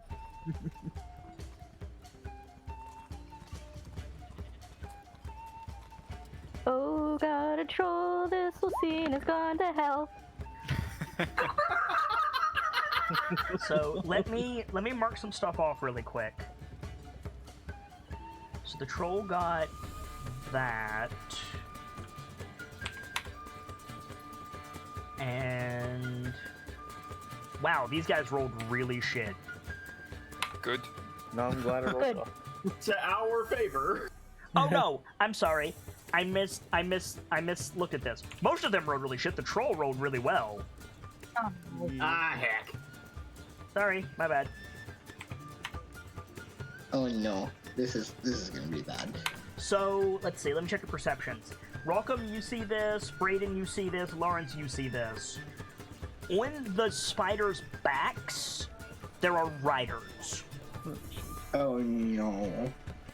Damn it. Well, fuck.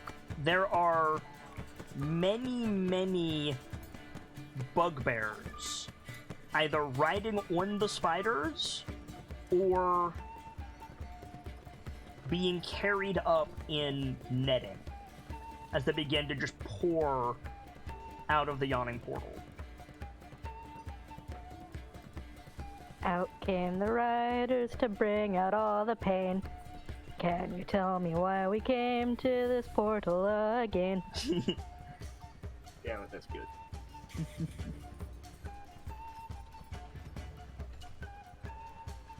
The good news is Durnan is entering initiative. If that did something, never mind. Okay, it didn't do it. I mean, I would hope Durnan would get involved.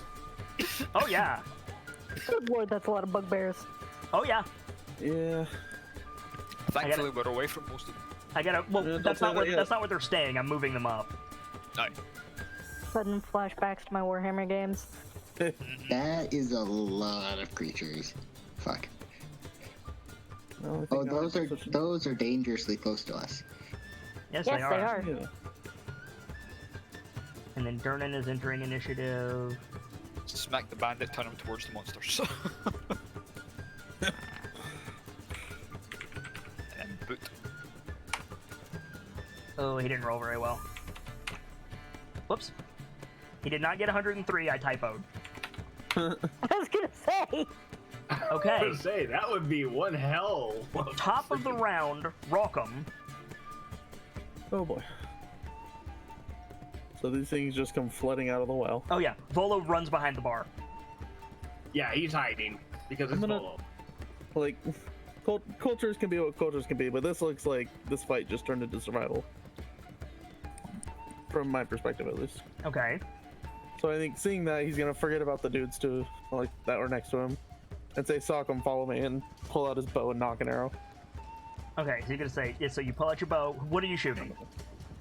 Head to here, and I'm just gonna start picking away this fight. You can shoot the spider. Okay. Or your attack. Yeah, let me see if I can use the thing real quick. I think my hunter's mark is a bonus action. It is, yes, because you are a modified ranger. Yes, I will hunter's mark. So you're gonna hunter's mark the big spider. Yes. All right, let me find a good. I'll use the net for a hunter's mark. There you go. Cool. So, spoof. I believe that damage roll was if I hit. So. Yeah. So make your bow attack. 8 does not hit, I'm afraid. Okay. Lawrence. First things first, Durman, is magic on the table or not? He'll answer you on his turn. Ah, heck. Right. Until such time, I want to retreat towards Pierce and pull. You want to take the disengage action? Yeah. Okay. You take the disengage action. You run, like, slide across the table. You can get there, or you can stand on the table if you would rather. No. Sliding across works dandily. Cool. So you're there. That's your turn. That's your movement, your action. Okay. Unless you have a bonus action. I don't believe so. Okay. You can take out your weapon as part of your movement, so there you go. Yeah, I'll pull a hand axe. Okay. The troll climbs out of the well, takes a look around, and he looks at the bugbears. And one of the bugbears, like, looks at him and nods, and the troll just kicks this table up against the far wall. Just, whoop, I hacked it. I moved the wrong thing. Just moves the table, just kicks it aside. So right after I slide across. Yes. And then he turns and he looks left and he looks right. He turns away from the bar and steps up to Brayden. Oh boy. Well, fuck. And he's going to make one attack. That's all he can do this turn. Does a 14 hit you, Brayden? It's equal. So it does hit you. You take 13 points of slashing damage Ooh. right across the chest. 13, Jesus. Well. Might be time to be a sneaky boy.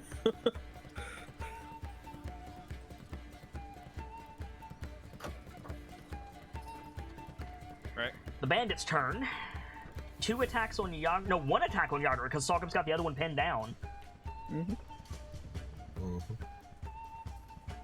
So, attack on Yagra. Misses. He's going to try to wriggle out of Salkham's grip. Can you make an athletics check, please, Salkham? Yes. One moment.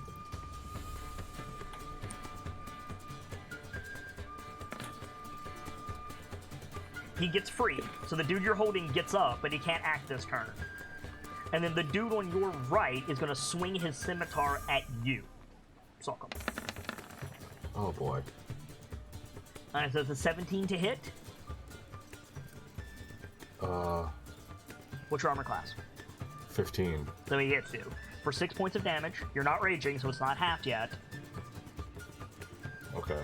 Oh boy. The bandit in front of Brayden and Pierce looks at the troll, looks at the group around him, and he just drops his scimitar and puts his hands up. It's like, nope. Sorry, which one? The one you're next to. This guy. Okay. He just puts his hands up. Yagra is going to billy club the bandit in front of Salcom.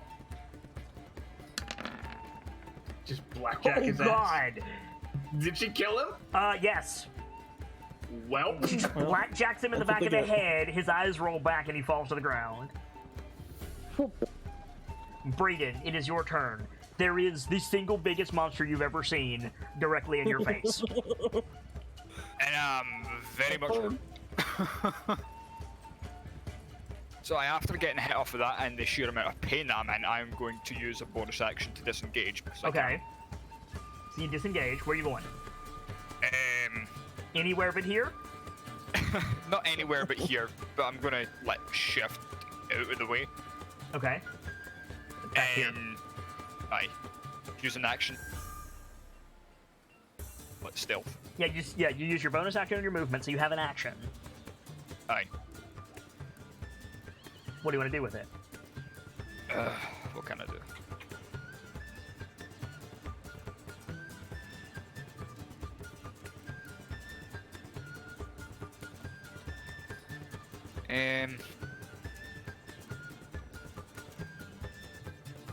You could try and suppose pew I pew. could use. What? You could try and take a pew pew.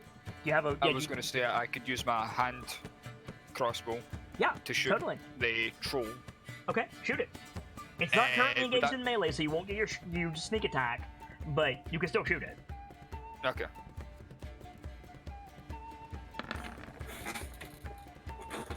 That does not hit, I'm afraid. Yeah. Oh. Connie. Connie's gonna hold her action until Durnan's done his turn. Okay, so that's good because Durnan is up next. So Durnan is like looking around. You see him reach under the bar, and he pulls out a claymore. Oh, of course. Oh boy! The claymore is like glowing blue, and he like growls. And he jumps up on the bar, and he says, "No one attacks my bar. Do what you have to do, all of you. Free round for every bugbear head you bring me, but use fire." Oh, hello. He says, "But use fire." And Durnan's gonna hold his action until a bugbear gets close to him. Connie, we're back to you. I'm guessing we didn't get an answer about magic. Yeah, he said go nuts. You have to. He said go nuts. Connie wants to be a brown bear. You're gonna go bear form? I'm gonna step over there. I'm gonna move Connie up here, and then you can just put your brown bear token right in that square.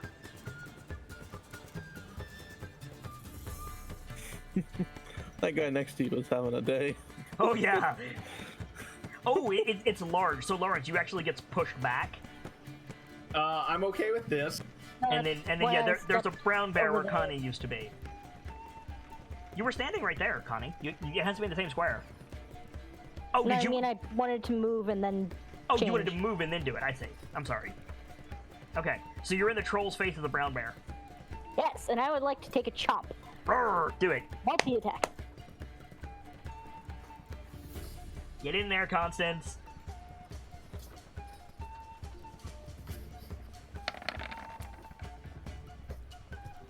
That's a hit.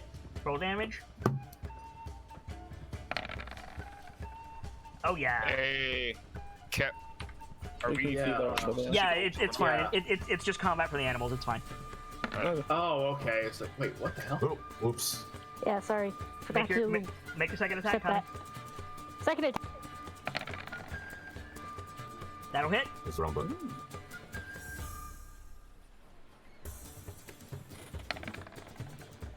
Nice.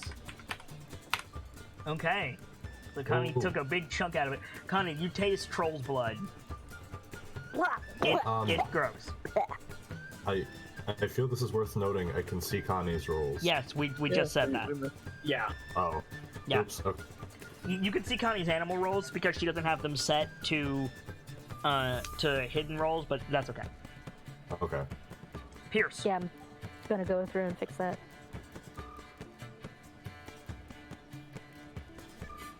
Pierce, what do you want to do?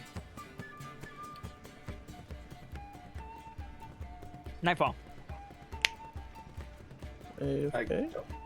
Nightfall is Nightfall die? I think Nightfall die. I don't see him in roll 20. Oh, Nope. There he goes. There you go. Well, heck. hold last turn for now, I guess. All the Wi-Fi problems. Okay. Well, in that case, I'll go for Nightfall. Nightfall is not currently engaged in melee, so he's going to...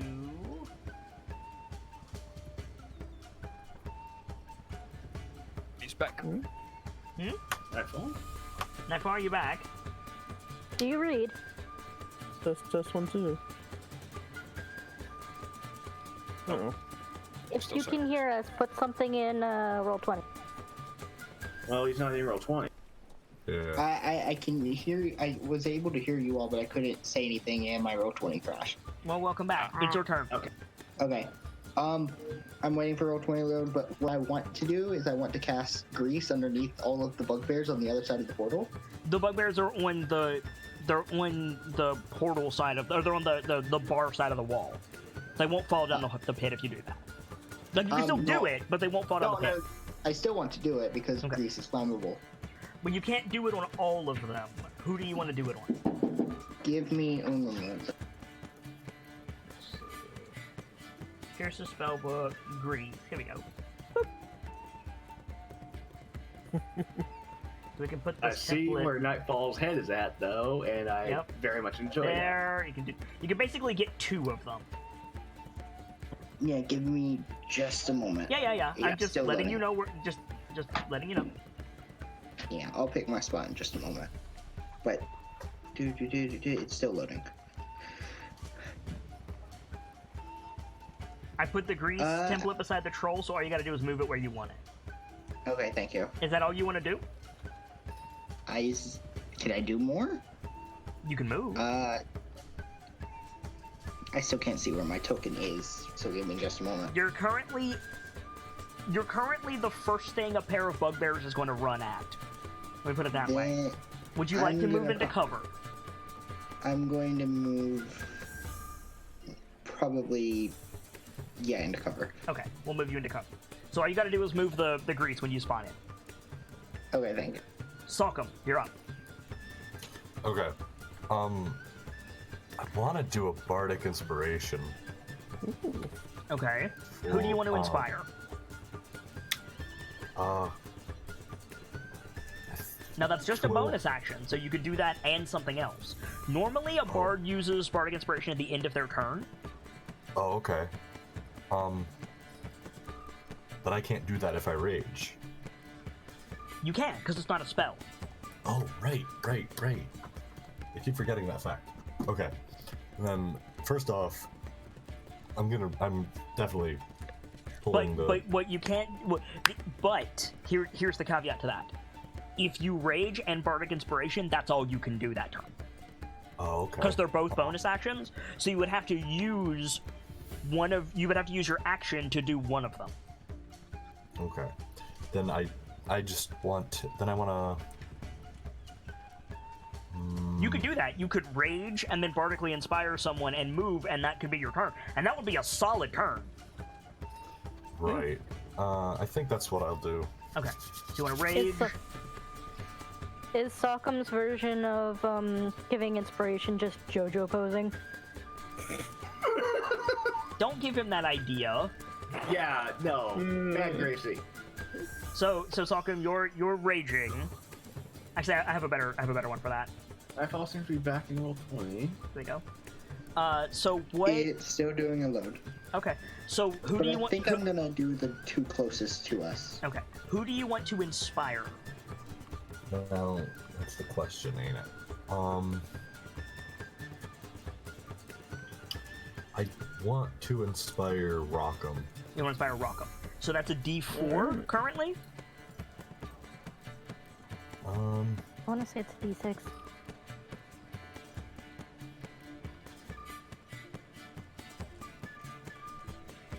D6. D6. So Rock, you have a D6 to use on a saving throw, skill check, or attack roll for 10 minutes. Alright. Okay. Do you want to move, Sock?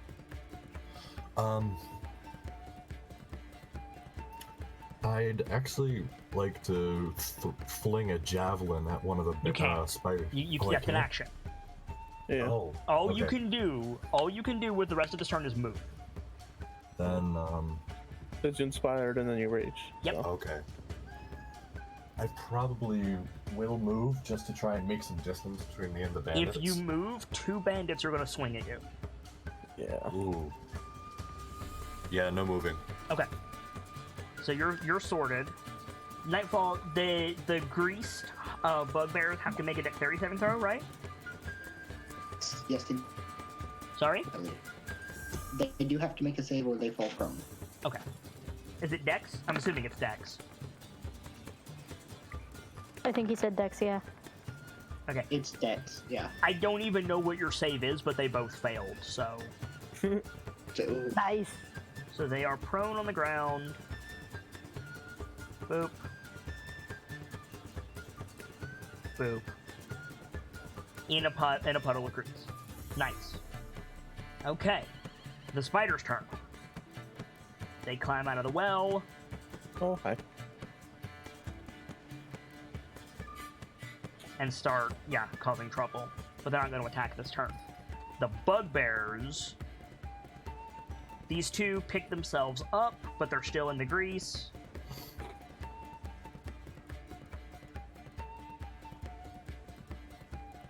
One of them... Does anybody speak Goblin? Or Orc? Because Orc is a derivative of Goblin. I'm pretty sure I speak Orc. You speak Orcish. So you hear... Yeah. You hear... But by the way, your coin is very high in your pants right now. But you hear one of the bugbears say... clear a path to the old man. Oh. And they start advancing on Durnan, who is going to take his held action. Durnan is going to take the attack action. Durnan gets 4 attacks on his turn. Swing back. How many? Pierce also knows 4. Orcish. 4. Holy shit. Someone's taking epic levels. Yes. So the first attack misses. Oh. The second attack misses. Come on, Durnan. Come on, Durnan. The third attack hits for 12.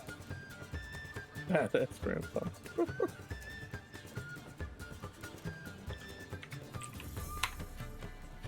A major NPC dies this day. That'd be so like us.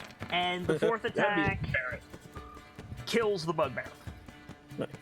Wow. Nice. Free drink for Durnan. Its head rolls off onto the floor. And you hear Durnan say, "Fire now!" Because legs poke out from under its head. Oh, wow. And its brain jumps out. And will attack at the beginning of next turn. Oh no. Also, at the top of the round, a whole lot of things happen. So first of all, the bar erupts at Durnan's call for free drinks. And in your peripheral, 3 things happen. First, a half-elf in black leather with like feathers on his shoulders swings off the chandelier, spins in the air, and throws 3 daggers downwards into the bugbear. And actually into the spider. He's going to attack the giant spider 3 times.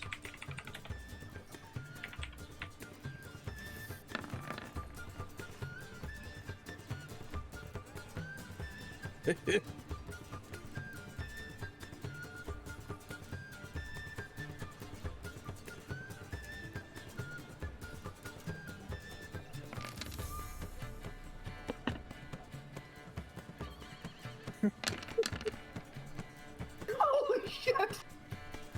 What level is this? Not just dead, very dead. Hold on.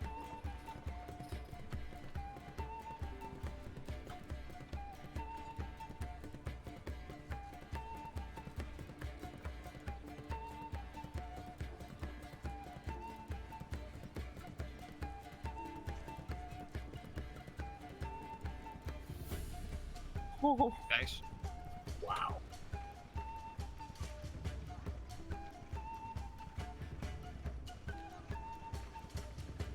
Ooh.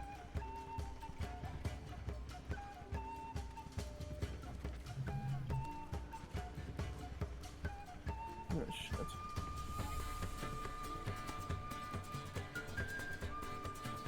Ah, You're kidding me! Oh boy.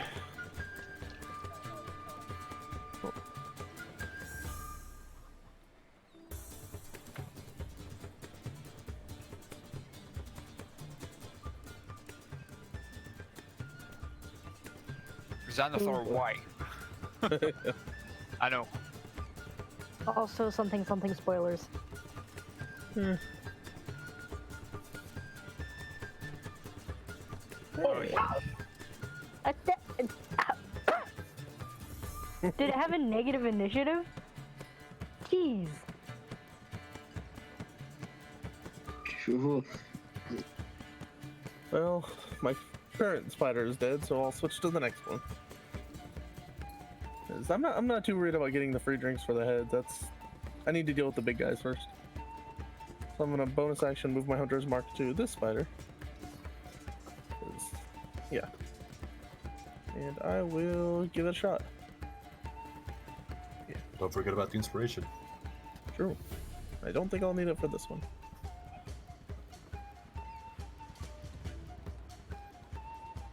Plus hunter.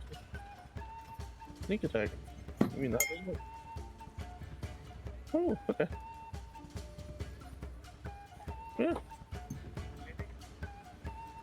I'm gonna stand my ground on my brother.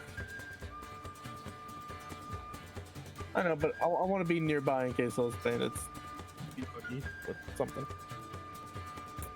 I've been hoping for this. I'm going to move up to put the that weaponless bandit between me and the troll, and I'm going to use burning hands on the two bugbears in the grease. Nice.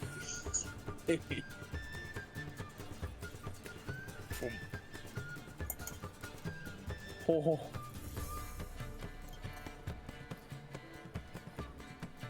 I do? Oh, wait. Okay, that works. Let me check.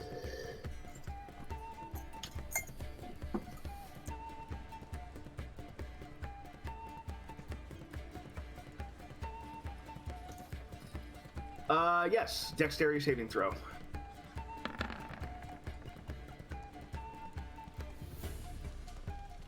Is 3d6. Oh, hang on. 10 plus 3. No, No. I was trying How to. long have I been muted on the stream? Because I've been looking at the bar and you're it's not. been. I was muted on the stream. Oh no. Whoops. How long have I been muted on the stream? Because I've been watching the bars. Is that a recent thing? Thank you, Jogath. Is that recent? We need to catch people up. Don't know. Because only a minute or two. Okay, awesome. Great, we're fine. Okay. It must have just triggered. Now that kid has had their heart attack for the day. Sorry about that, guys. You didn't miss much. Just a beholder zombie and a bunch of death. So what's your DC? So it'd be Your that charisma 10 modifier plus 10. So 3. So 13. Yeah. Okay, so the first one fails. The second one also fails. So go ahead and roll damage and add an additional d6. Oh. And add an additional d6? Because it's doing grease, yeah.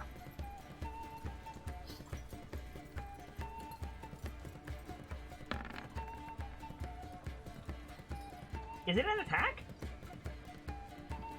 Yeah, you have me make it as an attack as well. Yeah, but it's a... Yeah, okay. Roll damage. Whoa! Roll 1d6, please. Well, I need to roll damage for burning hands first, don't I? I did. It's 18. Oh! Yeah, add a d6 to it, please.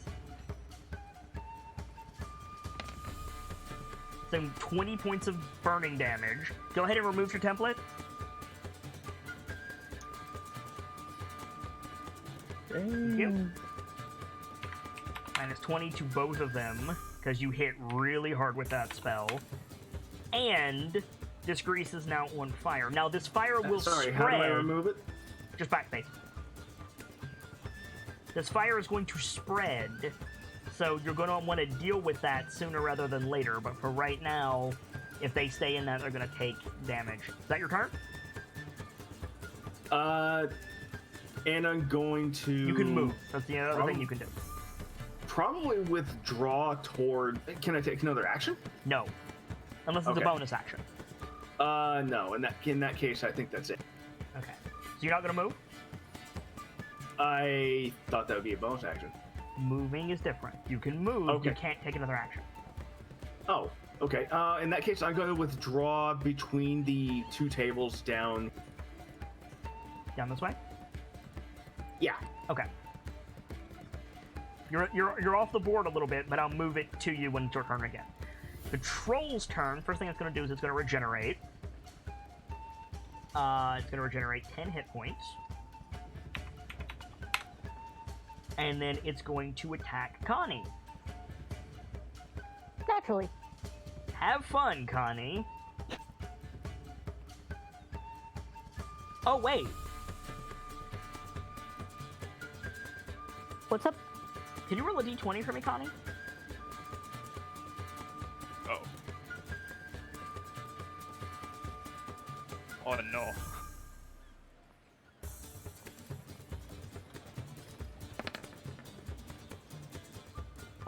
Okay, so nothing happened on your last turn. So now it's going to attack you. It's going to make one bite attack and 2 claw attacks. First attack is 25 to hit. Oh, yeah. For 9 damage. Second attack is 8 to hit. Miss. And the bite attack is 17 to hit. Hits. 7 damage. So you took a total of 16 points of damage. You still good? Still standing. Okay. The troll roars in your face and slashes at you with its claws, and yeah, it's fighting you. The bandits... Can I roar back his flavor? Yeah, totally. Roar! One bandit is going to attack Yagura with the scimitar and hits for 5 damage.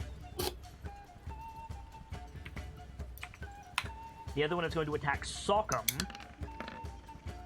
with a scimitar and whiffs. Yagura's going to nightstick another one with her mace. That hits for enough to kill it. She's going to hit the other guy with her other attack. And that hits for that much. Okay. Brayden. Alright. You're up. You have a D10 to use on whatever you want. I know. I am going to go into stealth. So you're going to take the hide action. Alright, bonus action. You're going to use the chaos to sneak around, I assume. Alright. Alright. I'm going to move you up a little bit so that I can... Look, you didn't move there. I'm just doing this so that I can mess with your token for a second. Alright. There's one that's a really good... Yeah, here we go. Boop. There you go. So, hidden. Yep, you're hidden. Roll stealth. Let's see how well you're hidden.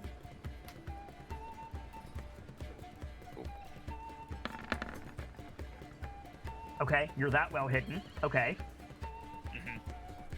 And I'm going to move up behind the troll. I'm going to creep up behind the troll. Okay. Right. And rapier is back with the stealth attack. Stab him in the back with the rapier. All right. You didn't have to stealth to do that because Connie's engaged with it. You would have gotten your ambush anyway.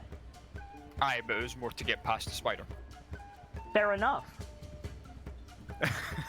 Yeah. So, aye. If you're getting ignored by the...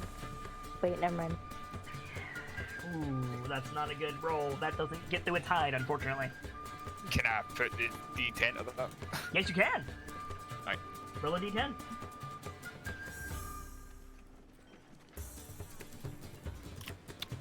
You're not stealth anymore. Slash R. 1d10.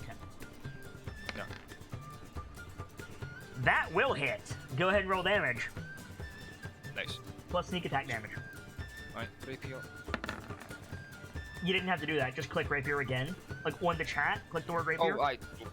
Yeah. There you go. 10. What's your piercing damage? What's your what's your sneak attack damage? 2d6? There you go. Roll it. Just roll damage. You don't need to do that. Right.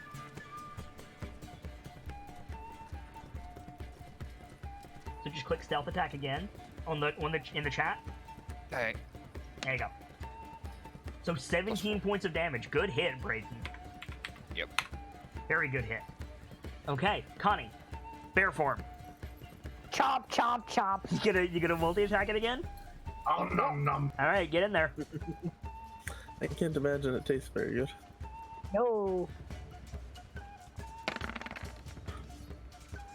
13? Oh, wait, not calling. It does not hit. You can make your claw attack, though. Follow up with the claws. That will hit. Ooh. So 11 points of slashing damage. Nicely done. Can you both roll a d20 for me, please, Brayden and Connie?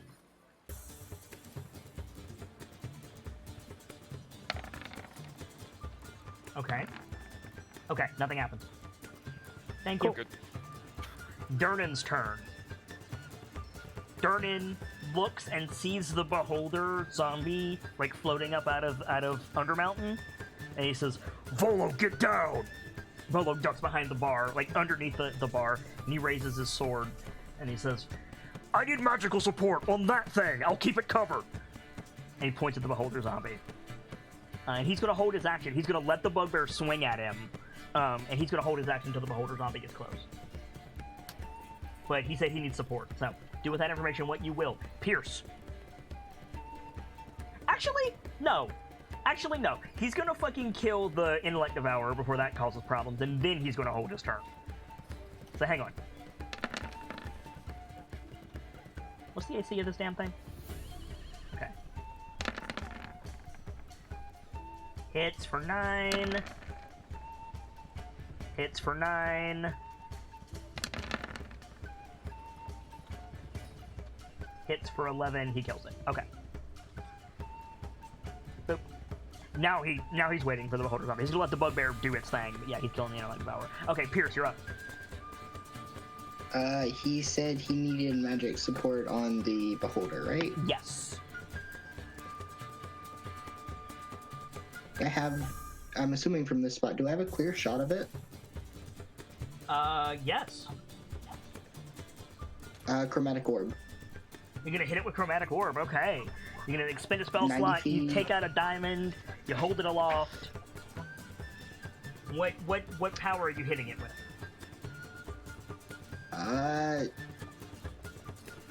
Let's say fire. Okay, you're gonna hit it with fire? Alright, roll your attack. Okay,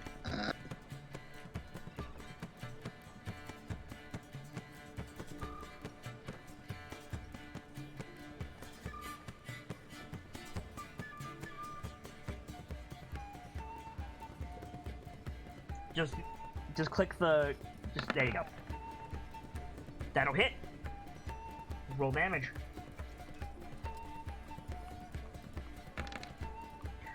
Good lord, really? The first one I clicked. Yeah. It does that much damage? Yes. Wow. Do I want to know? Yes. He took off a third of its health. Well, Ben. A little bit less than a third, but still. And sock him. Also, I need to take off a spell slot for Yes, you do. For grease, don't I? For grease and for Chromatic Orb. So, Right, so Sock, you're up. where does it list my spell slots down? In your spell lists. Yeah, under your spell book. Would I still have my paw's axe on me? Yeah. It was never taken. Probably in your hand. Okay. Yeah, I'd want to get both hands on it and just rush this other spider. The spider that your brother Hunter's marked?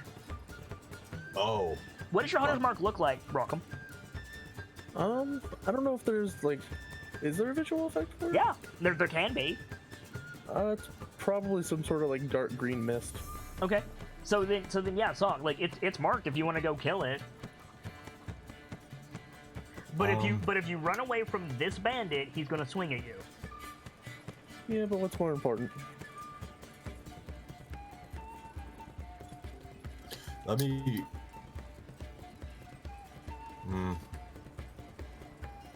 Okay. This is gonna seem terrible, but I wanna aim for him first, aiming for the leg. Okay. So are you trying to kill him or are you trying to knock him out? I'm just trying to knock him down. Okay. You only get one attack per turn. Oh, okay. That's fine. Mm-hmm. So make your attack with Gale Force, Gale Storm, whatever it's called.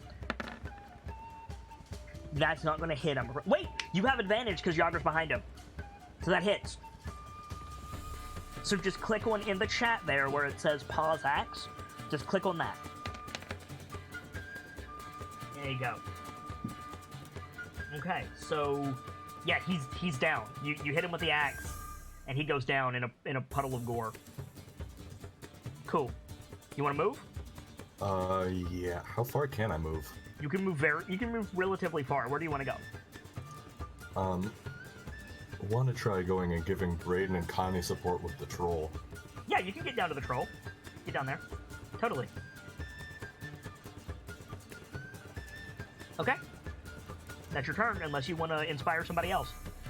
Okay.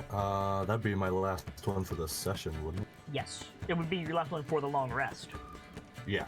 If you inspire someone else, does mine go away? No. Okay. Let me give it to Connie. Okay, so Connie, you also get inspiration. A d6 to use on anything but an attack roll. But damage roll, sorry. Okay. Now add a little spell effect to remind me I have it, if that's okay. Yeah, sure. So, some unfortunate things happen at once now. This spider runs up to Rockham. Hi. This spider leaps across the portal. What? And this spider runs over to the fire, but doesn't get past it. Probably climbs up onto this table. Ah, shit. So, Rock, you're gonna get an attack. Mm-hmm.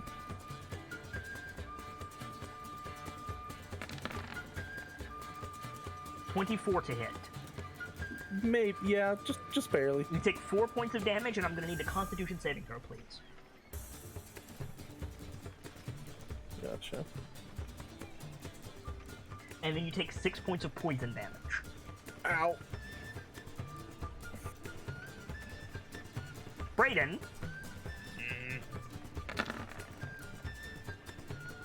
16 to hit you.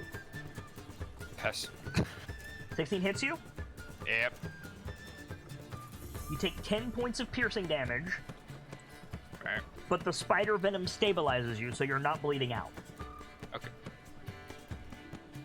So, You're down. You need to be healed, but... Oh, wait! No! I have my held action from the bar! Never mind. So the spider goes to hit you. As this thing's coming down, you hear something slam above you. You look up right as the spider's about to bite you, and this, like, dark-haired, like, noble in, like, a purple jacket, like, points down, and he says, "Objection!" And the attack whiffs. Never mind. That was my held action. What? Oh, well played, Kit. You're welcome. So you're up with your normal HP. The attack does not hit because it gets a D6 imposed against it. I think. What is cutting word? Is a D6 or a D4? D4. So let's see. Would a 14 hit you, Brady? it's equal. Okay, so unfortunately, yeah, that would still hit you. Yeah. So you're down, but you're stable. But you're down. Oh boy. As long as you don't get trampled. Yes. the bugbears are shying the fuck away from the beholder zombie. These two begin their turn in fire, so roll another d6 for me, Lawrence.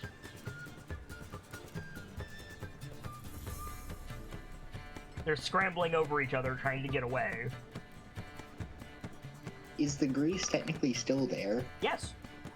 So they would have to save the move. Welp. They're not dead, but they're not happy. I was gonna say, if they're not dead, they are pretty close to it. And then they both need to make dex saves to get out of the grease. Yeah. What's your spell save DC, Pierce? Hang on. Pierce. 13. Oh, Pierce. Where on the sheet is that found? It's your intelligence plus 10. Intelligence number or original Modifier. stat? Like Modifier. 4. So 14. So first one fails. Second one also fails. So they're both just gonna burn because they would start their turn in there getting up. So they're okay both with this. They're both extra crispy. Toasted. Rip. These guys are edging around. They can't get past the fire, so they're gonna edge around this way. Oof. Whoops. Please don't steal us midway. And they're gonna be picking their way over there. These two are gonna run up to Durnan. I'm gonna move the corpse aside. Corpse is still there, but they run up to Durnan, and they're gonna attack Durnan, which is not gonna go well for them. But they're gonna try. Bless them, they're gonna try. 13. Durnan's armor class is not that. Next one. Also a miss. The second one, Durnan actually, like, He-Man parries the Morningstar the bugbear has and just throws it into the portal with his greatsword. Probably bonks the beholder zombie on the way. Oh, on the yeah. way through. Yeah, I was gonna say. Oh yeah. Oh well. Okay. Yeah. So that's another 12 points of piercing damage from the maze because Durnan's a badass. Just ping! Beholder zombie's turn. No. 1, 2, 3, 4, 5. Hopefully 6, it's not pissed 7, at Pierce because the 8, chromatic orb. 9. I need to roll a d10.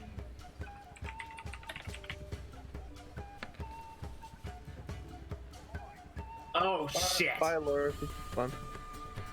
Oh no.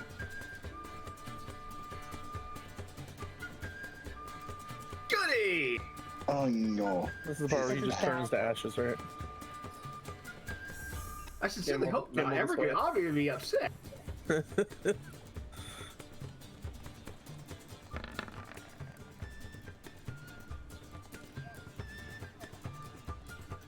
Ah, shit. Oh no. Wait.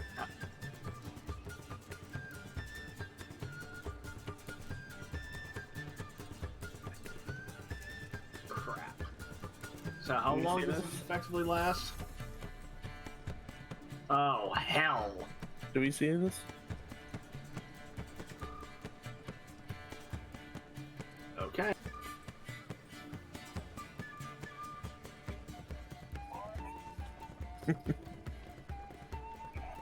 Son of a bitch! Why did it keep doing that? How long have I been muted, guys? It's gotta be a hotkey or something. No, it can't. Actually, it might be a hotkey. Yeah. Yeah. It might be a hotkey that I'm hitting when I'm doing damage. How long have I been out, guys? I was watching the bar and I was good for a while. Lawrence got paralyzed, is what you guys missed. Lawrence got hit with a paralytic beam, and he fell over. Okay, thank you, chat. Thank you guys for being on top of that. I sincerely appreciate it. Anyway. I guess we'll have to check your keybinds after this. Yep. So, anyway, at the top of the round, the bar is going to act again. And the first thing that happens is from behind Pierce, like out of the crowd, comes I almost said Asimar. I'm sorry, an angel. She's wearing like gold armor. She's got like red hair, white wings off of her back. She's got a mace in one hand, and her other hand is holding a holy symbol that looks like a sun. And she holds it out, and she says, like, her voice echoes across the bar, and she says, "May the light of the sun give you strength." And she's gonna cast Mass Cure. Everyone who is damaged that is friendly to her heals for 6 points, including you, Brayden. You're up. Okay. Awesome. The second thing that happens is you're still prone on the ground, Brayden. Keep that in mind. You're prone. You gotta get up. But second thing that happens is the same angel, like, shouts, flies past Piers, and she's gonna smite the Beholder zombie. Get smoked.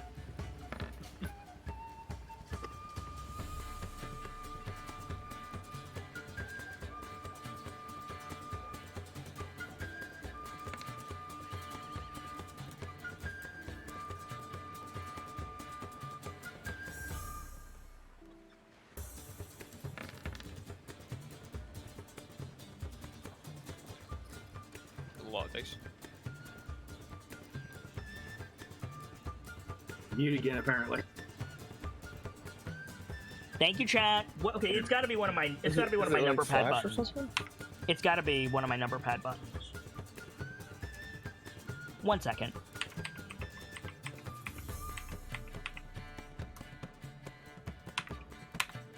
No. Sound test. It's none of my. It's none of my number pad buttons. That's weird. Maybe it's slash or like slash R or whatever. Maybe. No.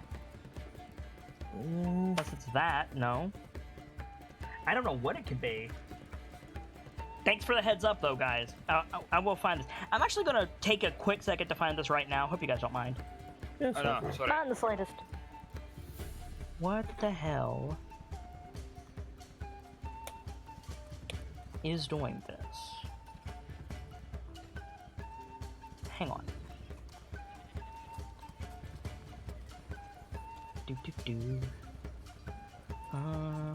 Let's try over here. Hotkeys.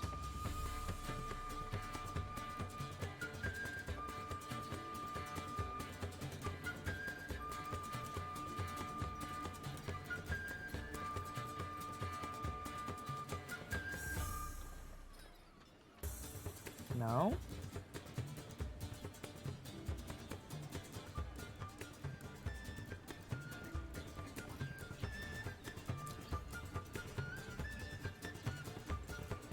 No. Advanced?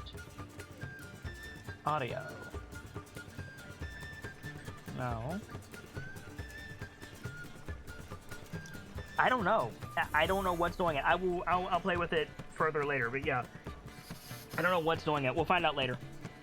Anyway, the third thing that happens is someone shouts, "Get down!" And you hear, like, spell casting, and a little red orb comes flying out of the crowd, and it hits right here. It hits the wall of the portal, and it just erupts in fire. So the Beholder Zombie and 3 Bugbears are going to have to make dexterity saving throws. This is not going to go well for them. The Beholder Zombie fails. One of the Bugbears makes it. One of the Bugbears fails. And the last Bugbear fails. Can anybody tell me the damage for Fireball at base level? 5? Is it I can look it 68? up. I thought it was 5 something, but let me look it up. Fireball. A bright streak. Da da da da. Do. 3rd level, right? Yeah. 8d6 on a failed save. Thank you. Wow. Boop. A lot higher than I remember it being. Holy shit. So, this Bugbear is point. toast. This Bugbear is toast. The middle Bugbear takes 13. Thank you, chat. Minus 13. And the Beholder Zombie takes full damage. Minus 27. There we go. Okay. Rock, you're up. Shit, I have to follow that up? Yep, right. Well, this guy's in my face now, so... I'm assuming if I tried shooting my bow at this range, I'd probably... You would have not disadvantage, yes. Yeah. Do you What have would it any be, melee weapons? Yeah, like, what would it be to switch out my weapon? And Like, action. would it be a bonus or Yeah, an you action? can do it. You can do it as part of your action. No problem. As part of my action, so I can still, like, switch weapons and then hit? Yeah. Yep. Okay, I'm gonna switch... If you wanted to get into the nitty gritty, that would be interact with object action, which is its own. Yeah, but it's a tech. But I actually watched a rules lawyer-ish podcast where they discuss this exact thing. It's interacting with an object as part of an attack. It counts. Ah. Yay. Yeah, I'm gonna pull out my spear and in two hands just thrust into this thing. Nice. Now you would have to drop your bow to do that, like on the ground. Yeah, I can pick it up in a moment. Okay. So that misses, unfortunately. Yeah. You want to use your inspiration? Oh yeah, I have an inspiration. Yep. Roll a d6. Right? Yep. Thank you, Saga. 4. So plus that. 13 does not hit. I'm afraid. Damn. Good try. Yeah. You want to hold your position there? I'm guessing I can't pick up my bow with bonus action. You can. Yeah, just pick it up, sling it back over. Okay.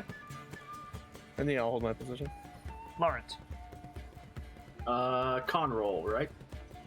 Yes. To get back on my feet. Yes. Unless I can, do something from prone. No, it's not only that you're. It's not only that you're prone. It's that you're paralyzed. Ah, okay. Yeah. So And it's at the end of your turn, so you can only do. Okay. Like this is all you can do for this turn. But if you get out of it, great. it is possibly recover from paralysis. Okay. Yes. No, you cannot recover from prone this turn. You can recover from paralysis this turn, and you can't even do that, unfortunately. Yeah, you're not only prone. You're prone and paralyzed. Shit. You're about to get dunked on by a bunch of bugbears too. Fair warning. I noticed. I was trying to at least get free of the paralysis. Fair warning. So the Like, troll's it's fire turn. going away. The troll did not take fire damage last turn, so it heals.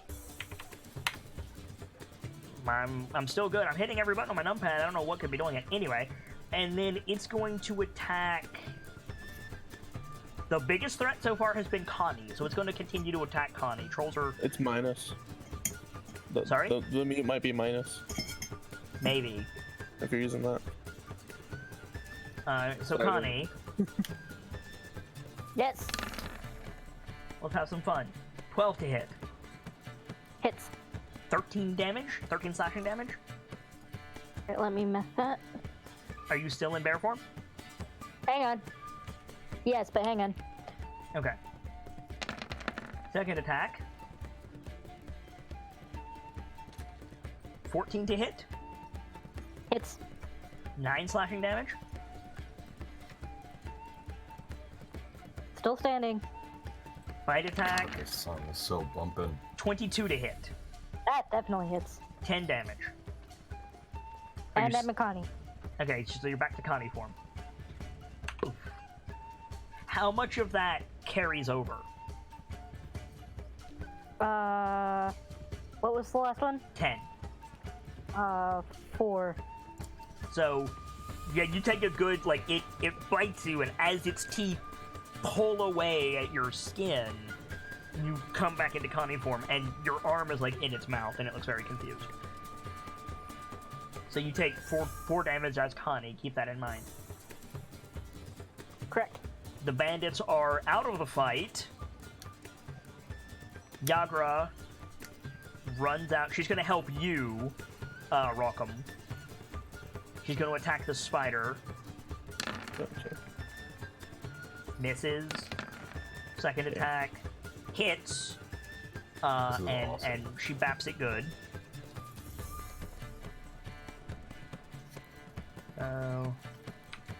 Boop. Nope, it's not minus because I'm still... That's so weird. I don't know what's on that. Anyway, so there we go. Spider's still up. Yakura looks at you, Rockham, and she gives you the nod. Yeah. Brayden. Aye. You've got a spider in your face. And I'm also on the ground. And you're on the ground, yes. Aye. So, gotta action, pick myself up. It's not an action, it's just half your movement. Alright, okay, so I pick myself up. Okay. And I'm guessing if I move, the spider will attack. The spider and the troll will attack. Right. Unless you disengage. Unless you disengage. Which you can do as a bonus action. Aye. Because rogue. Because rogue. So could I, like, disengage and then, like, attack the troll? Wait, like, sneak? Yes, because it's engaged. occupied. It's engaged. Yeah, you could actually disengage, go here, and then get a sneak attack on the troll. Yes. Aye. Cool, do that. So, rip here. Now, the only thing about that is your back is to the portal, Yes. so keep that in mind. 10 does not hit, I'm afraid. Over. But you're away from the spider. The spider can't get to you here unless the troll moves, so there's that. So you whip. Connie, Yes. you're up. Quick word from the group. Does anyone desperately need healing at the moment? Yes. Yes. Who specifically? Brayden needs healing, Coughs up and about blood. Brayden needs healing, and Lawrence is practically unconscious and about to become a bugbear's chew toy. Assuming the spider doesn't get me first. Right? Alright, let's see. I'm going to cast...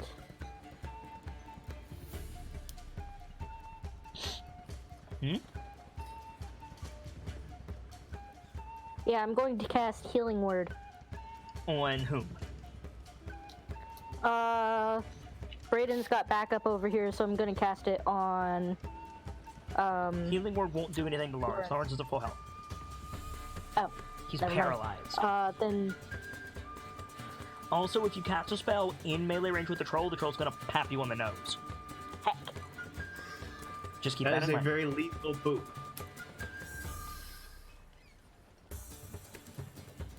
And yeah, I think I'm just gonna turn into a bear again. Okay, you gonna go Connie Bear again?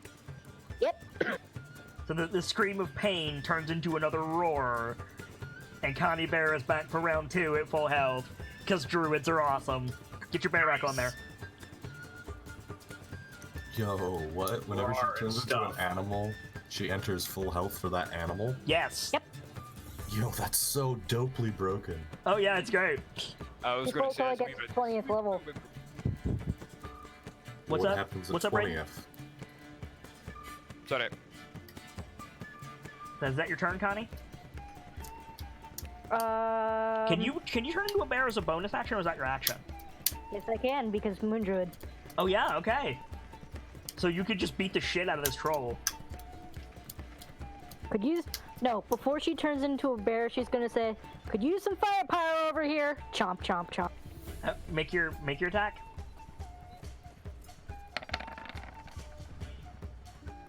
$11 does not hit.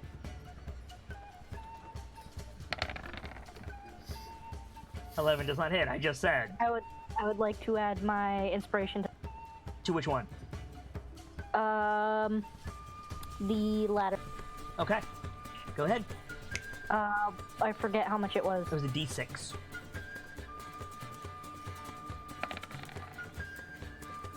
So 14 does not hit, I'm afraid. Right. You tried. Oh well, at least I have a tanky boy. Yes, indeed you do. Durnan's turn. Durnan, looks up from where he had taken cover from the fireball. He's got, some he does that badass thing where he, licks his fingers and, puts the fire out on his shirt. Aye. He looks at the Probably bugbear. much like what Lawrence has done in the shop. Oh, yeah. He's gonna hit this bugbear in front of him. Come on, Durnan. You can hit better than that. Do it again. That's better. Okay, and then he's gonna hit it. It's not dead. He's gonna hit it a third time. He missed. Come on, Durnan, kill it. Did that one hit? No, it did not. So Durnan, he heard it, but he didn't kill it, unfortunately. So I think Durnan says, "Keep it up. We'll get this." Pierce, you're up.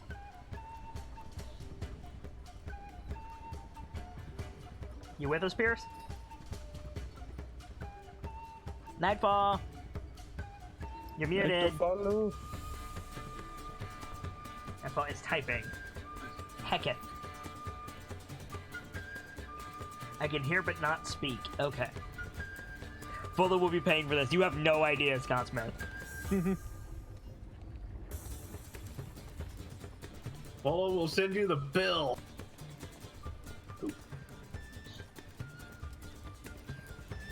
Shut up. Welcome back. Welcome back. Work. Nightfall, talking you here, We here? regained Nightfall. Nightfall, say words. Heck. Not here today. Technical difficulties. Hello? Hello. Hey. Alright, What? so before I do anything, I have an important question. Yes. How smart are these bugbears? They can talk. They would understand what... Since Pierce has Orcish, they would understand what he would have to say. They were speaking in Goblin, not Orcish. Oh, okay, then never mind, then I don't have Goblin. But it's a derivative. Yay. Wouldn't they be able to understand it in a sort of broken English kind of way? In theory, but there's a chaotic fight going on. You could try it. Okay. I mean, it could be, back off or you're going to die would be, screw you. Secondary thing, I realized I made a mistake that I can't rectify right now. What did you do? You remember how we were going over our sheets and we didn't see anything that we missed? Yeah? I missed something. What'd you miss? I forgot to buy ruby dust, and I don't have burning hands marked as an attack. Ruby dust is for what? Burning hands. Ah, well, then you don't have burning hands yet. It's fine. Yeah. We can work on it. I can fix that right quick. Okay, so I'm at full health. Yes, you are. Don't jinx it. It's too late. Lawrence is about to become a fucking chew toy. I'm gonna be a bloody smear on the freaking floor. I'm trying. If I had Anything you can do to help protect him? I'm going to dash over to in between. Where are you going? Around the table to in between the two tables where the spider and It would be I am. faster to go over the table, like Dukes of Go Hazzard. over. Okay, go over the table. Okay. Jeez, Bright, thanks. Next thing I'm going to do is I don't have much of a choice. I'm gonna do another chromatic orb fire at the spider. At the spider, okay?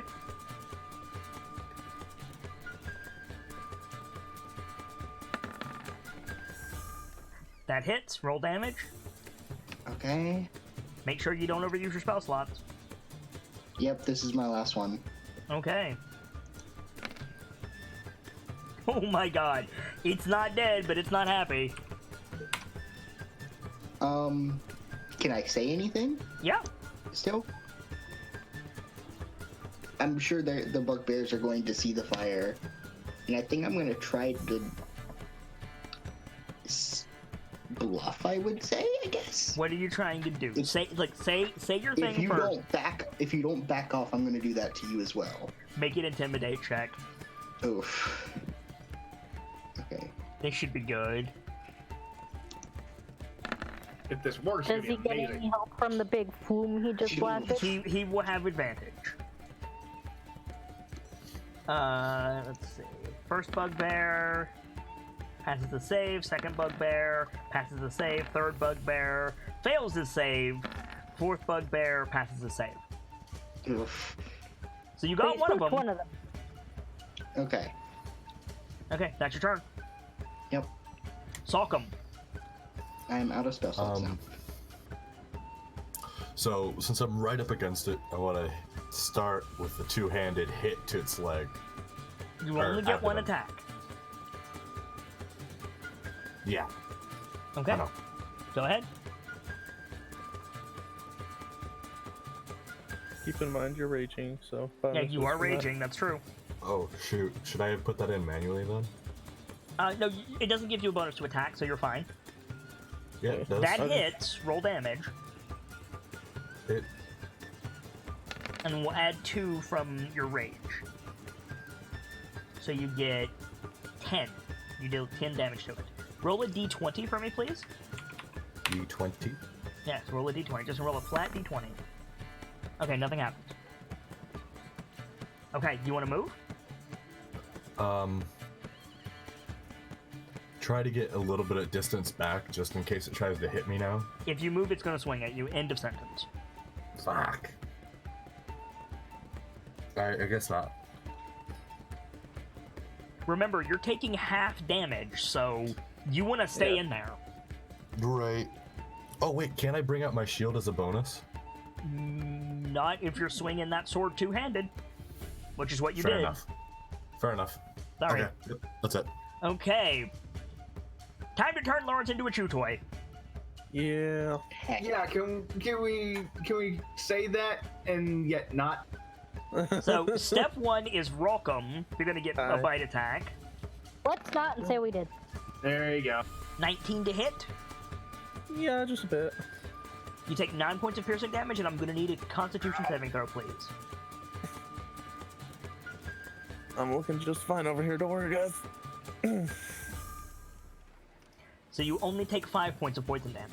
Oh, good.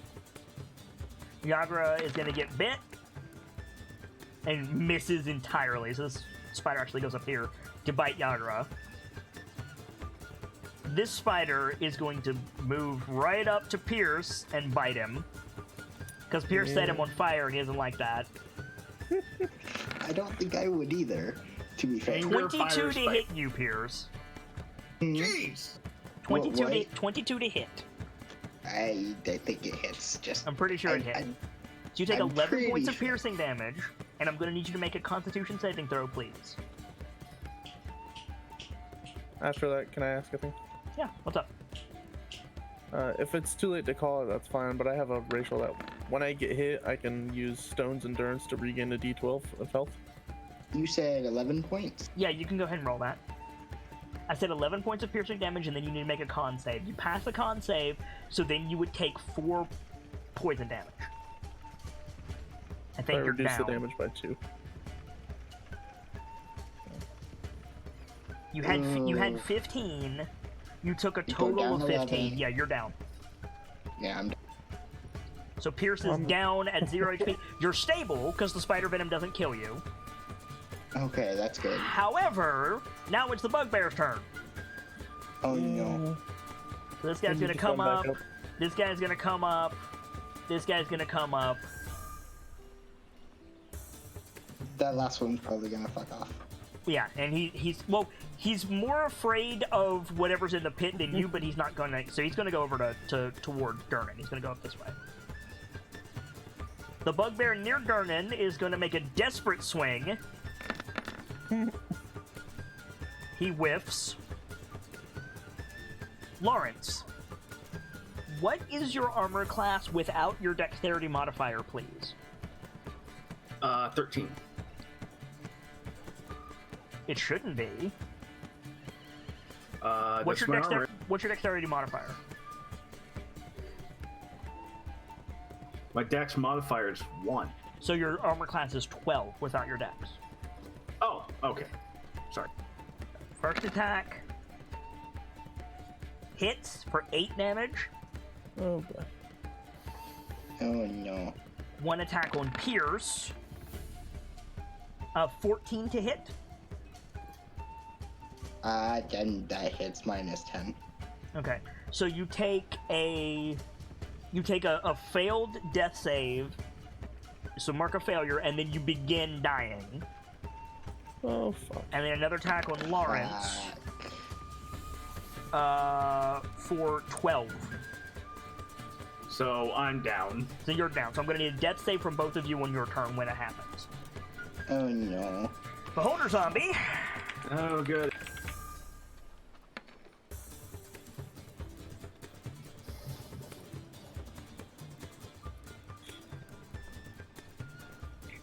Good. The one that dropped his weapon? Oh no. Oh boy, son of a bitch.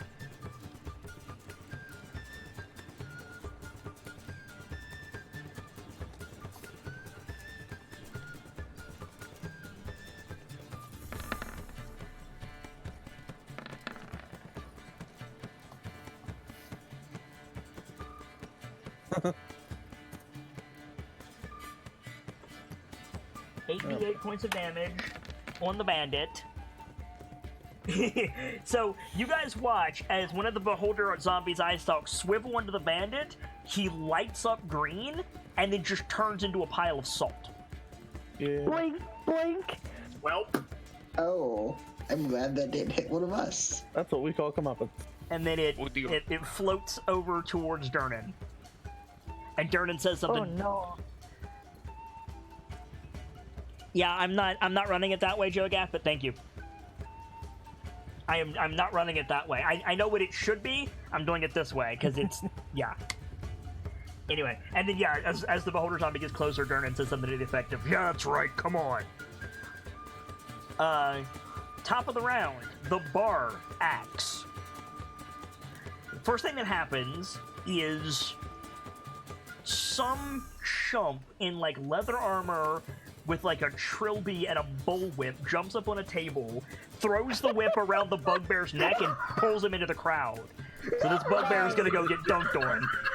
They want that free drink. The second thing that happens is like a plate-clad like half-elf with like blonde hair and a gauntlet and a tower on his kite shield runs out to like this square here, and he says something to the effect of, "No, your foe is me," and he's gonna attack the bugbear. Nerd. Nerd in the best way. Is it bad that I'm completely missing that reference?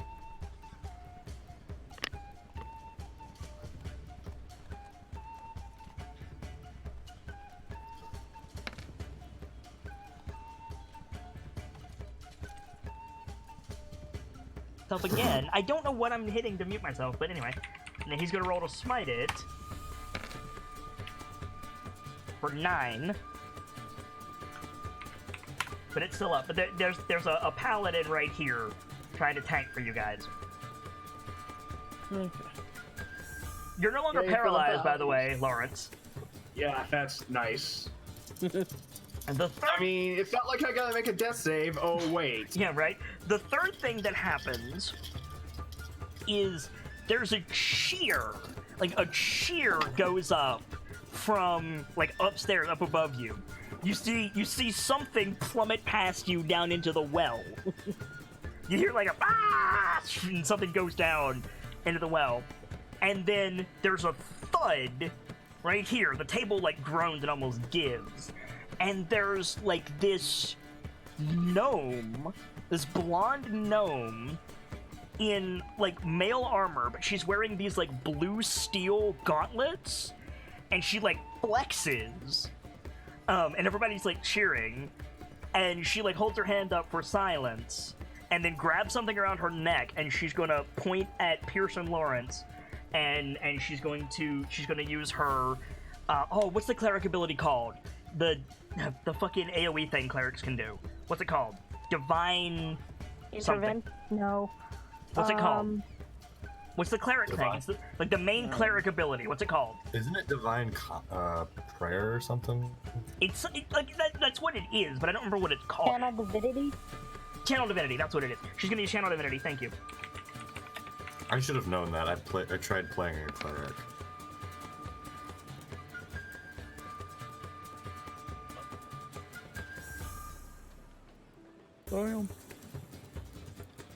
She's a monster.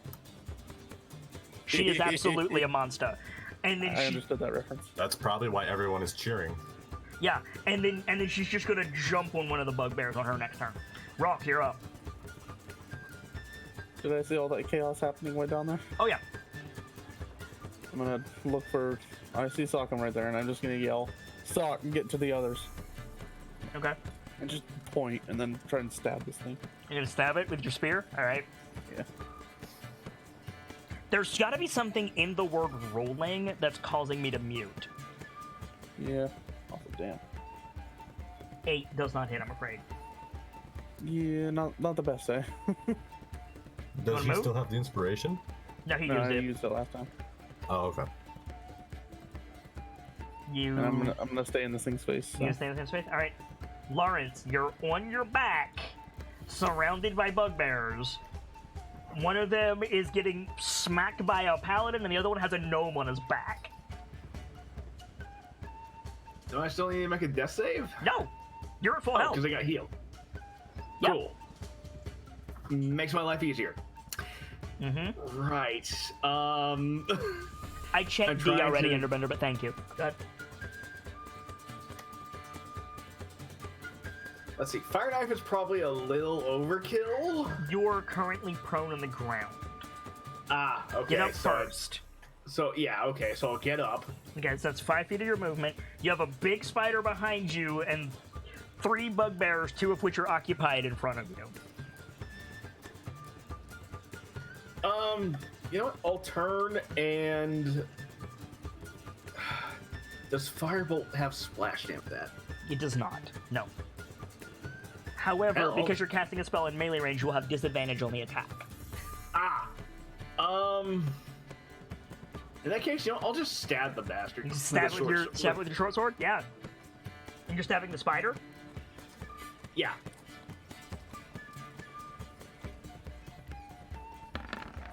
Oh, and chat reminded me, thank you, chat. Your death saves reset, those of you who had a fail. That's nice. That does not hit, I'm afraid, Lawrence. Heck. Sorry, friendo. I would ask if you want to move, but you can't. You're pinned in. Yeah, I'm kind of surrounded. Unless you tried to climb over the table, because it's... if you try to climb over the table, you're going to suffer 4 attacks. Yeah. If you want to do that, feel free, but... Yeah, no. Okay.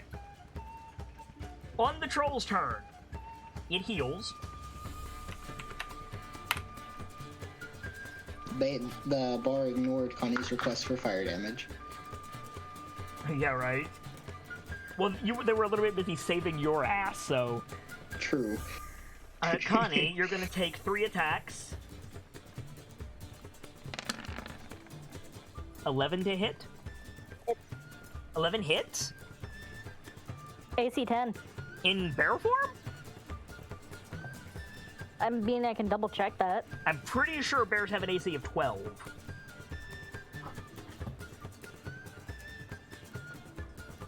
$11. It says it right on your token. 11, so it still hit. So, 9 damage. Alright, let me mark that down real quick. Second attack is 10, does not hit. And the bite attack, 7 damage. Hold on. You took a total of 16.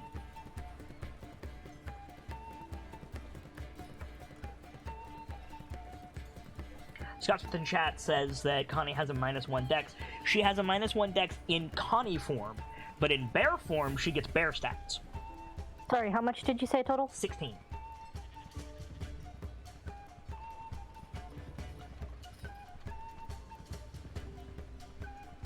Still standing. Cool. Yagra is going to hit the spider in front of Rockham. she hits it. Still alive. She's gonna hit it again, and she kills it. Awesome. So that frees you up, Rock. Yeah, I was pinned against the And bar. she squares off against the spider in front of her. Brayden, it is your turn. I'm gonna. Since how the spider's like occupied, can I let sneak attack it? Yeah. I'm gonna run up and sneak attack it. If you run up to it, the troll is gonna turn around and slice at your neck. Oh, well, I'm gonna disengage first. Okay, so you disengage. Fair enough. Then you run up to the spider and you're gonna stab it. Right. There you go. That hits. Burn him down to stabby boy. Roll damage. I'm pretty quick. That hits. Even before sneak attack, you kill it. Okay. Awesome. Boop. Down it goes. Down it goes. That's a relief. All right, Connie. And that frees me up to what I wanted to do. I'm gonna try and shove this thing back in the pit. There's a wall. There's a Ow. wall above its weight. It won't. Yeah, Well, there goes that plan. You don't have the torque for it. Sorry. Yeah, unfortunately. You're not gonna physically. It's too big. Okay. Dang it. Unless you want to risk going over with it. Chompy, chompy stuff. Because you could, like, jump up and shove its shoulders, but then you would run the risk of going over with it. Right. Chompy, chompy, slashy, slash. Okay.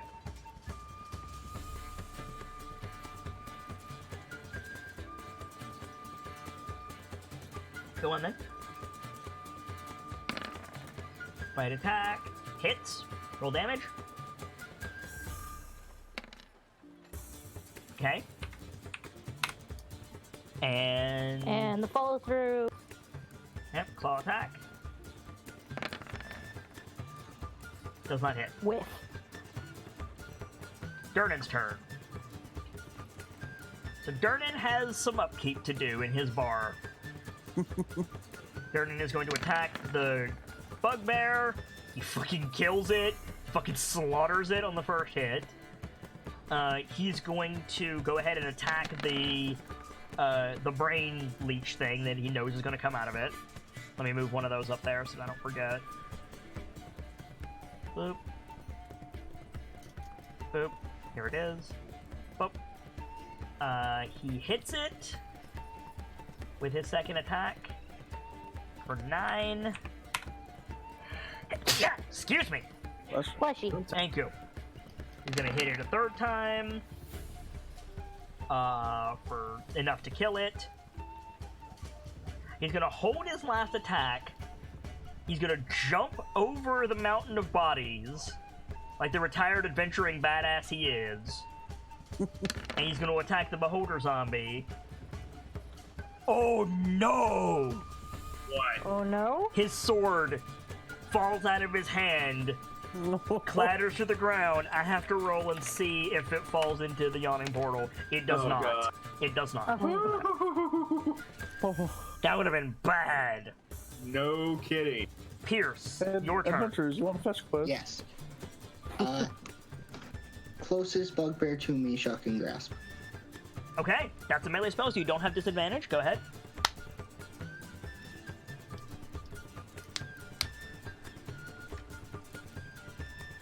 Roll your attack. I'm doing it. It's doing a lag. Ah, there it goes. That'll hit. I make a melee attack against adjacent target. You have advantage on the attack roll if the target is wearing armor made of metal. It is, I think. Let me double check.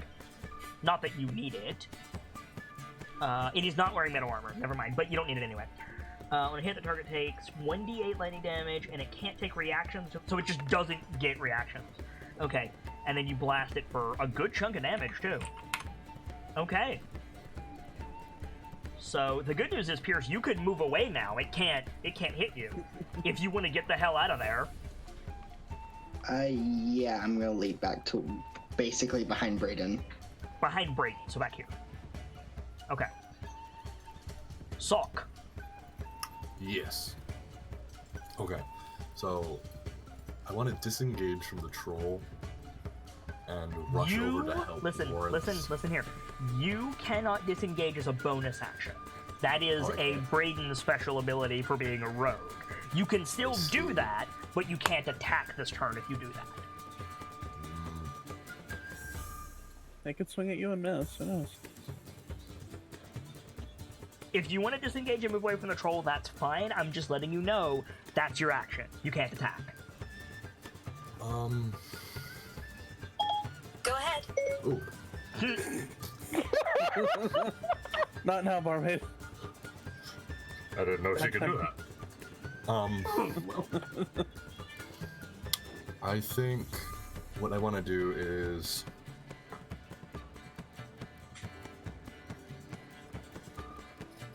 Yes. It's actually kind of a tough choice. Jeez. You could also just hit the troll. I could, but those guys kind of need, even with those two, they might need a little bit of help. I mean, it's a troll. Connie's soloing a troll right now. Like. Yeah, that's. Yeah, I could use all the help I can get because I can't turn into a bear again. I'll just be Connie. Yeah, if Connie takes too many more big hits, like, she's in trouble. Yeah, then I definitely want to try another hit with the axe. Yeah, totally. Hit it. Give it that old two-handed choppy chop.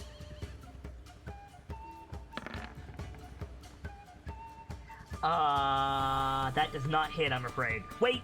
Nope, it doesn't hit. Sorry. Damn it. Yeah.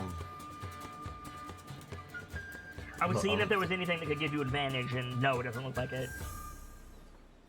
I mean, I guess there's nothing else I can really do. Is you can move. I'm guessing we're too close together to tag team it. Correct. Unless I'm wrong, and if I'm wrong, chat will tell me, I'm sure.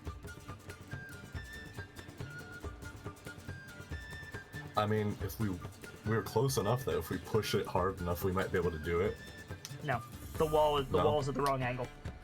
Oh, Shiza. Okay. And you already used your action anyway. The only thing you can do is spend a bonus action or move since you already attacked. I don't have any bonus actions left, I don't think. Okay, then you can move if you want. Can I take a step away from it? Nope, because it'll swing at. I mean, you can, but it'll swing at you. Yeah, true. Oh wait, does swapping my weapon to the machete and shield count as a bonus? No, that would be a interact with an object action as part of an attack. You already attacked. Then I'm good. Okay. Spider's turn. Who looks tasty? Yagra. Yagra looks tasty. Chomp chomp. Whoo, that's a hit.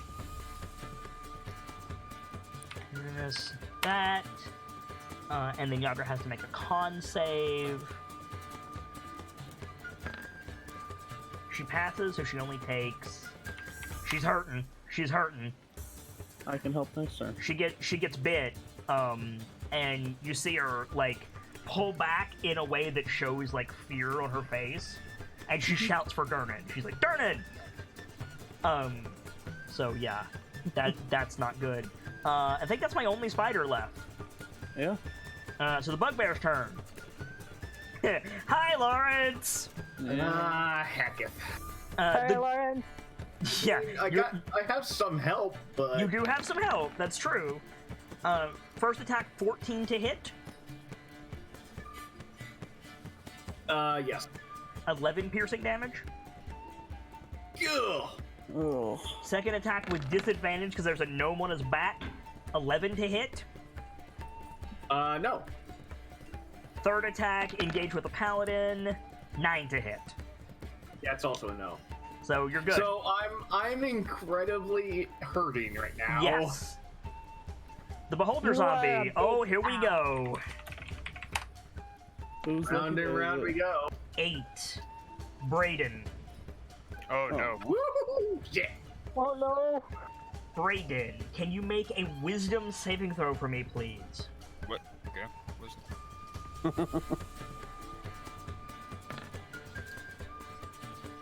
Brayden, you fail your wisdom saving throw. You are frightened of the beholder zombie. For the next 6 rounds, The only action you could take is to move your speed away from the Beholder Zombie. You have disadvantage on all attack rolls, and you cannot, under your own power, move closer to the Beholder Zombie under any circumstances. At the end of your turn, you can repeat this save. Is this one of those cases where you have to be able to see the thing to be scared of it? Yes. Cool. Top of the round, the bar goes. Step 1, the paladin is going to attack the bugbear.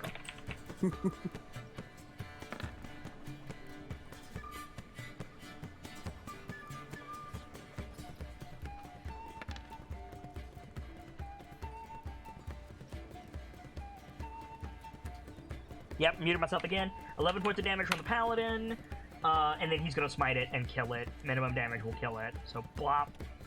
And the Holy Light prevents the Inlight Devourer from spawning. Great. Nice. Second move from the bar, excuse me, is the halfling, pardon me, gnome, is going to try to grapple the bugbear.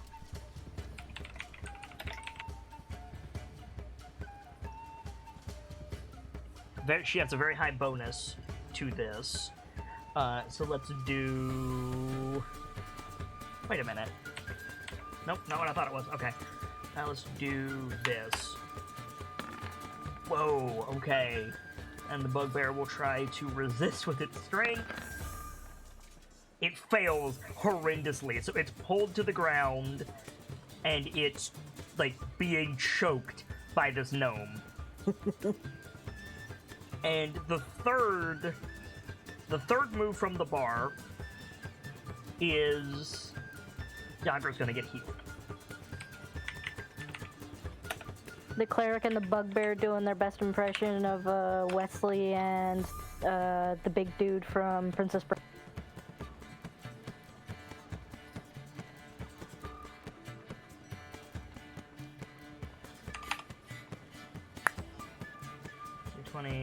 Or no, it's not 1d20, it's 1d8.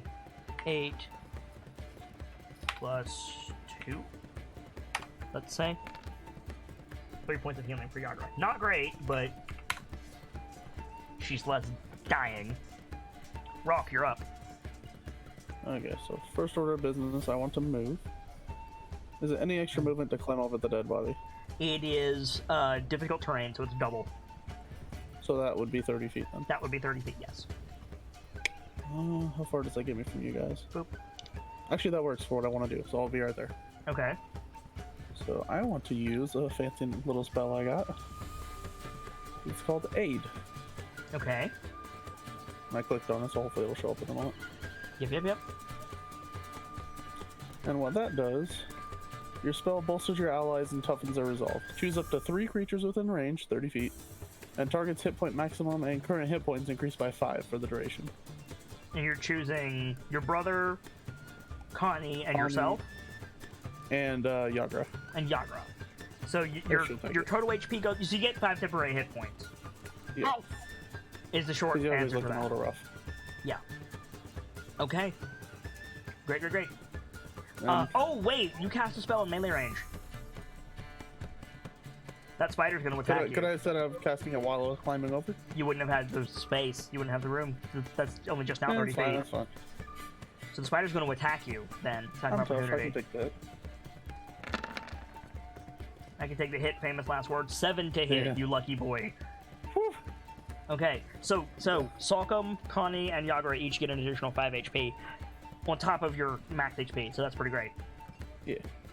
Lawrence. Yeah. Bonus action, I just yell at the spider. Alright, I'm going to disengage and move over to Pierce and Braden. Okay, that's all you can do because you're not a rogue. Oh, okay, I just thought I could just move. You can, but 2 bugbears will swing at you. Oh. Or 1 bugbear will swing at you because the other one is on the ground. In that case... You can disengage. Anybody can disengage. Only Braden can disengage and do shit. Oh, okay. In that case, I'm gonna go for... In that case, scrap the move. I'm going to... risk it for a biscuit. I'm going to use firebolt on the other bugbear. On this the one? That's Okay. on the one that's not prone. You're gonna have disadvantage on the attack, and it's gonna swing at you. Well, either way, I was probably gonna get hit either way. Yeah. Well, no, because you could disengage and just go up there and be fine. Nothing would happen to you. But that's all you can do. Okay, I think I'm misunderstanding. Disengage means you could, like, the disengage action means you can move without getting swung at. But only Brayden can take that action and do something else. Okay, Yeah. I wasn't parsing that correctly then. Okay, yeah. So I'll if you just want to disengage and go up there, you I'll- can, but that's your turn. Okay, that works for me. Cool. Where do you want to be? Up by Pierce and Brayden, probably. I know that. Where? Right next to him works. You know, by the corner of the table there. Okay, so by the corner of the table. Okay.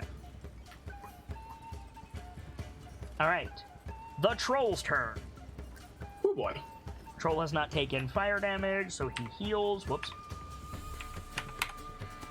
And then he's going to attack Connie. Again. Again. Claw attack. 14 to hit. It's 11. Second attack. 10 to hit. Misses. Third Okay. attack. 21 to hit for 9. You took a total of 20 damage that round. I'm down to You're out of bear form? no, but another full round from the troll will probably. So you're not looking great. No. Alright. Well, at least finish bear form. Yadra is going to beat the shit out of this spider and hopefully kill it. First attack. Doesn't hit. Second attack. I don't think hits. No, it doesn't. And she bounces off its carapace twice. Yagra's getting tired. Yagra's not able to pummel as hard as she could before. She's gonna need some help.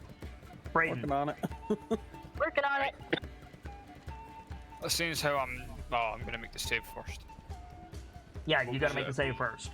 Well, no, it's at the end of your turn. So you have to go all the way away from the beholder zombie first. Damn it. Which means you run this way, and I then, was gonna say, I'm then gonna you make the save. Yeah. hop the table and cower in fear. Oh yeah. Some wisdom. Oh yeah. So you run over here.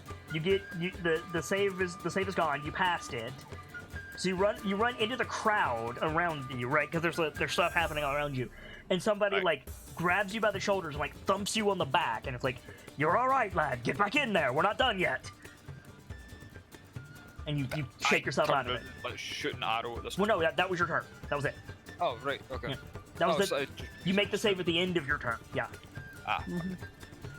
Connie. Growl, chomp chomp. Yep.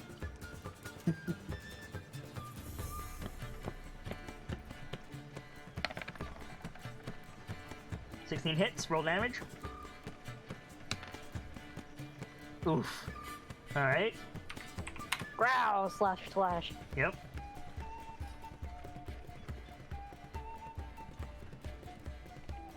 There it goes. 19 hits for 12 damage. Nice. Roll a d20 for me.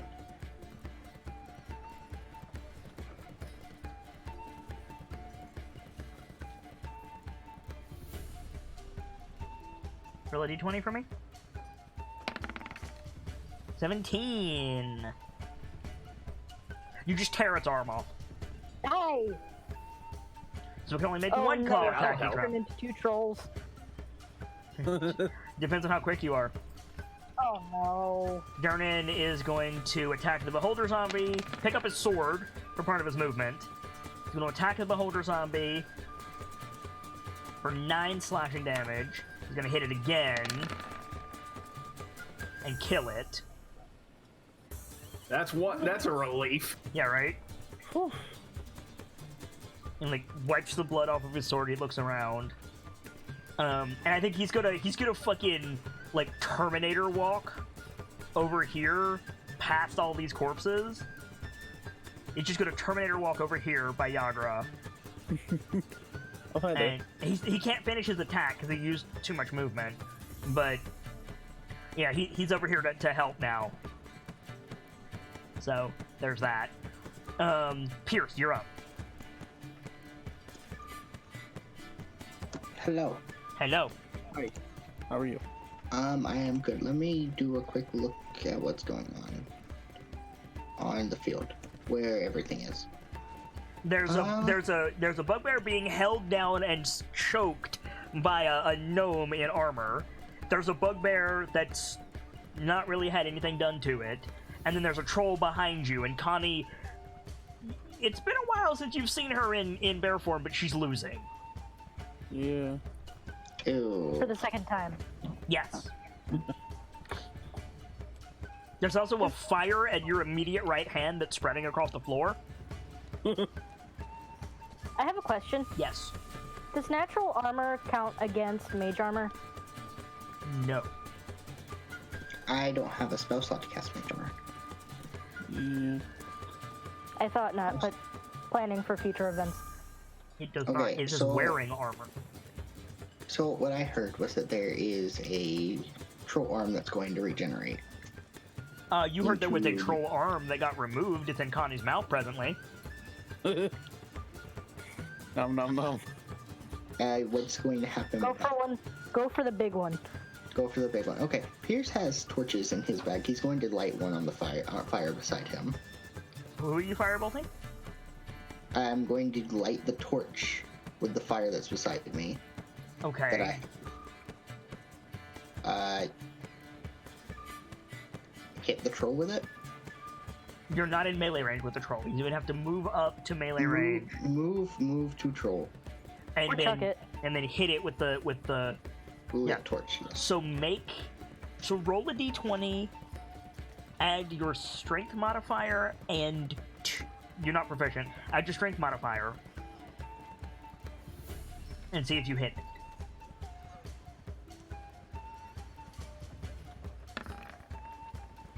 You do not hit it. You thunk the torch against the troll, nothing happens. But you tried, Heck. and now you're in melee range with the troll, so that's gonna be funny. Oh boy. And you have the thing it hates most in your hand, so that's gonna be really funny. Thunk. Oh. Next question. Sock. Are Sock and Pierce far apart enough to get the advantage? No, Pierce would have to be here.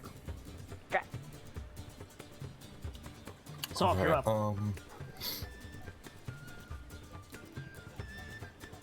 What could I do here?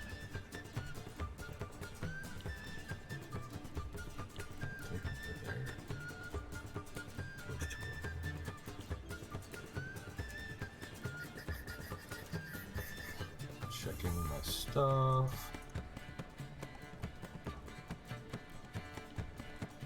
That's it for those who's not turning. Is be looking at your sheet while it's not your turn. Yes, for sure. Yeah. Use the initiative to plan out your turn. Good tip, Brightwing. I'm just gonna attack it again. Okay, hit it. You do it. You missed again, boy. Damn. Oh. The So, dice. so fictionally, why does Sockham keep missing? Is he just afraid of this thing? Well, I mean, this is something he's never faced before, Oh yeah, right? it's bigger than he is. In his mind, this is the first trial to herohood, and Sure. that's his dream, and that's something that would make anyone start freaking out if they Yeah, didn't but you've prepare whiffed this themselves thing like beforehand. 4 times in a row. Like, you want to move? Yeah, I'm gonna risk the hit and take a good little somber back. Okay, how far back? Um, There's a busted up table behind you. yeah. Ow. There, if I can. Okay, he's gonna swing. Okay. Ooh, I got a critical. Oh no. So you would take 11 points of slashing damage, but you're raging, so you only take 5 points of slashing damage. Oh wait. No, it's -5, not just 5. There you go. Okay. As soon as I put that in, I was like, wait a minute, that's not how math works. The spider's turn. The spider is going to try to bite Durnan. That's going to go really well for it. He hit it. Shockingly enough, he hit Durnan for 4 piercing damage, and Durnan has to make a con save, which he passes, so he takes 7 more. Durnan is gonna fucking kill this thing in a minute. The bugbear is gonna try to get out of this fucking arm lock that it's in. It fails miserably. I'm not even gonna roll for the gnome. Because the gnome, like, yeah, no way. The other bugbear is going to run up and try to pop Lawrence. Oh, lovely cakes. He comes running at you, Lawrence. Oh, fuck me. Am I on my ass again? 20 to hit? Gee, you think? For 16. I am not only down, I am really down. And down on your ass. Bugbear is like roaring a challenge. Lawrence, you go down again. Lessons were learned here tonight. Don't go out in front. I'm gonna need a death save on your turn, Lawrence. Yep. The Beholder Zombie is dead. Rock. No, sorry. Top of the round. The gnome is just going to inflict grapple damage. And squeeze. Yeah, right. And there's just this sharp crack. Oh yeah, there's about to be, because yeah. So she just inflicts grapple damage on him. Drops him down. So that's that turn. The paladin is gonna finish it off. He's just gonna stab it. Job done. And then I think one of the bards is gonna get off the stage and like run over to Lawrence and like put their hand on your chest and be like, "This really isn't the time, my friend." And you're gonna get healed again, Lawrence. Yay! Still just holy shit. 5 points of healing. You're on your back. You're being cradled by this bard. Up, down, up, down, up, down. Yeah, pretty much. Just Now wait it's your until- I mean, I'm normally not this reckless, but you know, when Pierce kind of runs to the middle of things. Oh, yeah. Planted. Just wait until his boss is here about this. Rock, Oh, the master are not gonna be happy. you're up. The way that temporary HP works, if I cast 8 again, it's just going to replace those points. right? Correct. It's not gonna Wait. stack. Wait a minute. Oh, I didn't take that into account earlier, did I? Yeah. So you What? would still be at 20. Ooh la la. Thank you, brother. I'm trying to think who still has their points and who could I use it on. There's quite a few people who are rough right now. I- When the bear, you could, if you want, you could try and Yagra still has Connie, hers. because when Yagra still has hers. Connie lost hers, and Zalkum lost his. And does... I'm forgetting names here. Is this Brayden? Sorry, what? Is this Brayden right here? That's Pierce. Pierce, okay. Where Sorry, is I'm getting Brayden? names confused. I'm the bottom. Oh yeah, you ran Kinda down. rock. That's right. So I could give some to you two and Connie. You're all Yep. 3 within 30 feet of me, so Yep. yeah, let's do that. Oh, you So have to go Pierce, past. Lawrence, and I'm gonna Connie. take another, You get 5 temporary HP.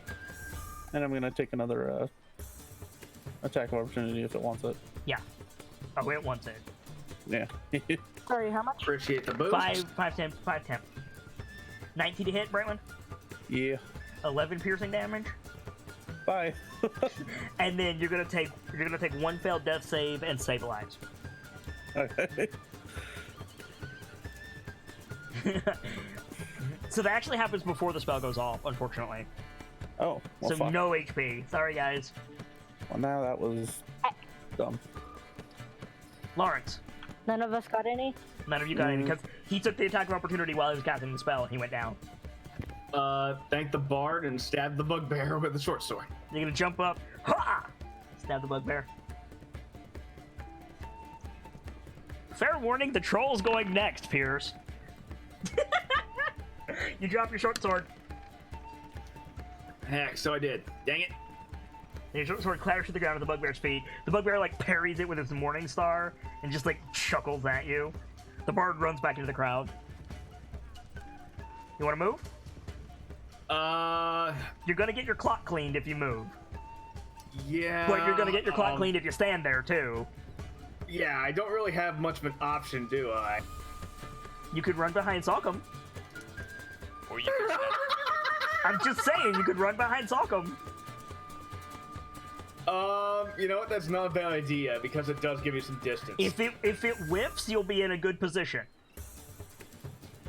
So here we go. If it doesn't, I'm on my ass for a third time. It whiffed, so you're good. Yay! Okay. Pierce. Pierce.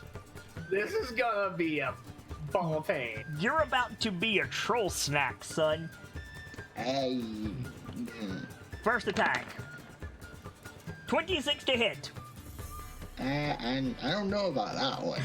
8 damage. Second attack. Nat 1. Doesn't hit. You lived. Oh. You lived. I took 8 damage. It's gonna back away from you after that. So Connie, you get to swing at it. Nice. Claw attack. Brr. 16 hits. Roll damage. Nice. Roll a d20 for me, please. Oh, the troll also gained 10. I'm a dingus. Okay, nothing happens. Cool. Yagra's turn. She's going to... I think she's gonna, like, pat Dernan on the shoulder and, like, tag out. She's gonna take the disengage action and go behind him. She's tired. She can't really swing much anymore. Right. To be fair, she's killed, like, 6 guys. It's been a long fight. It has been a long fight. Brayden, Alright. you're up. Going to skid across the table behind the bugbear Zoop. and stab it in the back. Yes! Right in the kidney.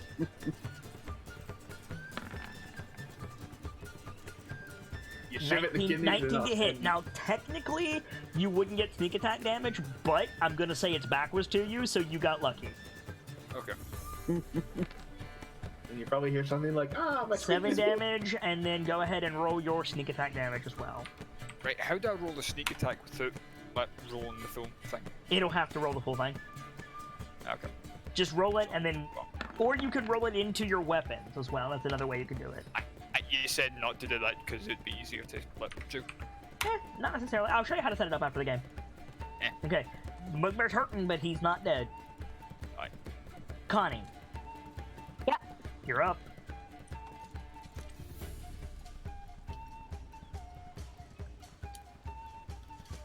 Come on, move the token. I'm assuming you want to chase the troll. Actually. Roar! Chomp, chomp, chomp. Get in there. Get in there! 16 hits. Roll damage. 6 damage. Okay. I'm assuming claw. Yep. 11 does What not if I'm hit. assuming? 11 whiffs. Alright. Gernon's turn. I feel like Dernan says something, like, properly grimdark, like, let's just get on with it. And then he attacks. Oh my god! First attack hurts the spider. Second attack... Doing some math in my head, sorry.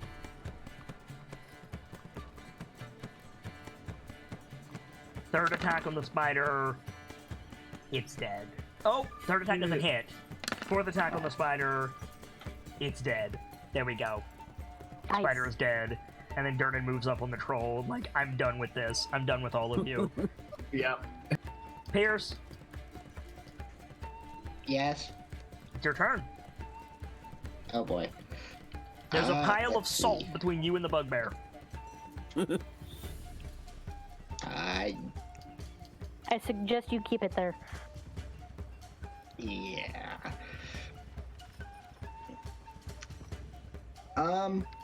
Let's see. White comes in between now and then. I am gonna. Okay, what does commanding my familiar take up my action? Yes. Or no, it's a bonus action. If it's already out, it's a bonus action. Yeah, it's always out.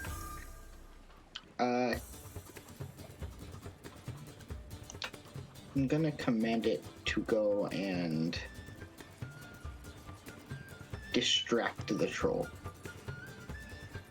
You're gonna send it to go fly up at the troll and do what specifically? Aid action? If you tell it to do the aid action, the next person to attack the troll has advantage, and that's Sog. So. Yeah, let's do Okay. that. So Sog, your next attack has advantage. Oh, that's really good. So you still have your action, Piers.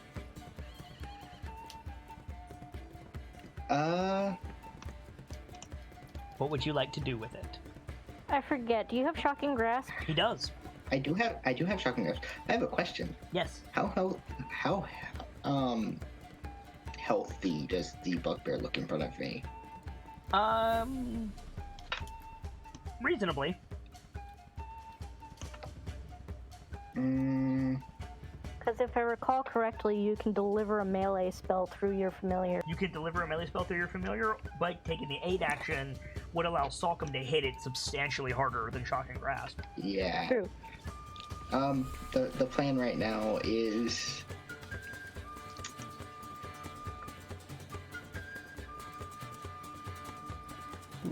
let's see. You could step over the pile of salt, grab the bugbear by the shirt, and shock it.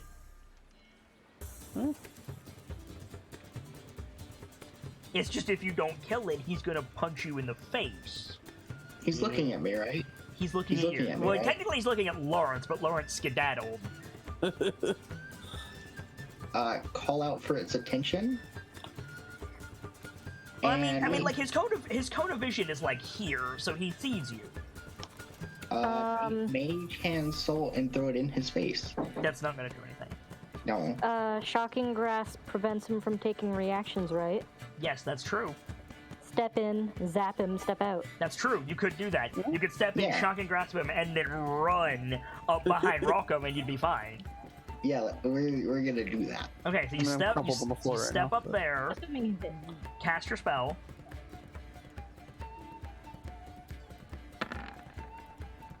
"12 does not hit, Oh. but so he's going to be able to make a reaction. But if you still want to run, you can.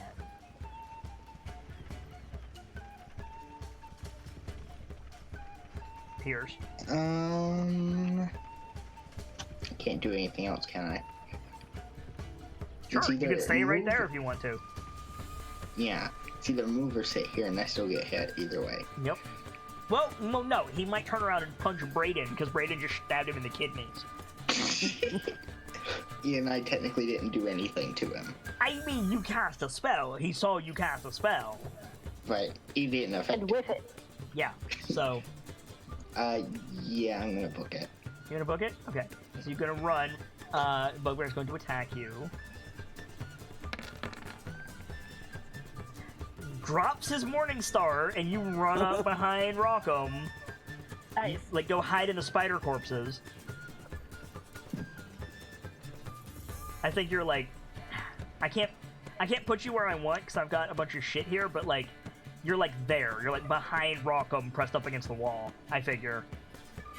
Yeah. Okay. Salk. If you attack the troll, you have advantage. And you darn well know I'm going to take advantage of that. Okay, get in there. Hit him. Go to the head. 21 hits. Roll damage. There you go. 12 damage. Good boy. Roll a d20. Don't forget to add your rage damage. I did already. Okay. You tear his other arm off. That's definitely a confidence booster for Sokka. Oh, yeah. So does that mean the claw attacks are done? Until he regenerates them. I just see tiny itty bitty little stubs. So the spiders are out. There's one bugbear left. He's gonna turn around and punch Brayden with his Morningstar. 17 to hit, Brayden? Hits. Question, I missed it. Did the bugbear hit the pierce? The bugbear did not hit the pierce. The bugbear does hit the Brayden for 14 points of piercing damage, though. Punk! Wow, I'm done. You're down. Oof. Have fun being on the ground. Wrong. Next I'm to the fire. currently stabilized, but I'm at 0, I believe. Or do I need to make You're another? stable at 0. You're right. Okay. So Lawrence. You know what? I've had enough of all this bullshit, much like Durnan, and this fucker has kind of ruined our nights. I want to fire knife the troll. If you fire knife the troll, you're almost guaranteed to hit Connie. Ah, heck. Fair warning. I can fire bolt. Yeah. Well, okay. Let me clarify that. If you fire knife the troll, you're either going to hit Durnan or Connie. Yeah, I'd rather not hit either one of them. Okay. Because having Connie mad at me would be devastating. Having Durnan mad at me would probably get me killed. So Either option, not good. So firebolt it is. Firebolt it is. Which, I can at least use that all day long. Oh yeah. Roll your attack. Now, does this factor in any bonuses you get from being a pyromancer? I think I did already account for that with the attack roll. It would be bonus damage, I think. I'm not sure though. So the good news is the burb is taking the 8 action, so you have advantage. So 26 hits. Roll damage. What do you get for being a first level pyromancer? Do you get bonus damage to your fire spells? I don't recall. It should be on your sheet. Look. Roll damage first while you're recalling, and then look. What kind of sorcerer are you again? He's a pyromancer sorcerer. I mean, 13's a good start. 13 damage. 13 fire damage at that. At first level, whenever for hard fire, cast a spell of... Okay, first level or higher, so... So no, this is a cantrip. Okay. Yeah, Cool. cantrips don't count, but still, the troll 13 is a good freaking start. Yep, the troll does not regenerate because it took fire damage. It's going to bite... Who hurt it the most last round? That's the question, isn't it? Lawrence, but it can't reach Lawrence, so it's going to bite it. Sock 'em. Wait, I actually heard it before. Holy shit. 10 to hit, Sock 'em? Think that misses. I think that misses too. Okay, 15. that's all it can do. Yagra's tapped out. Brayden, you're down. I need a death saving throw from you, please, Brayden.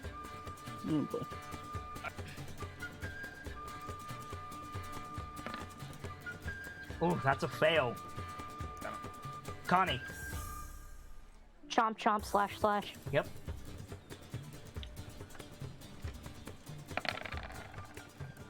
$20 hits, roll damage.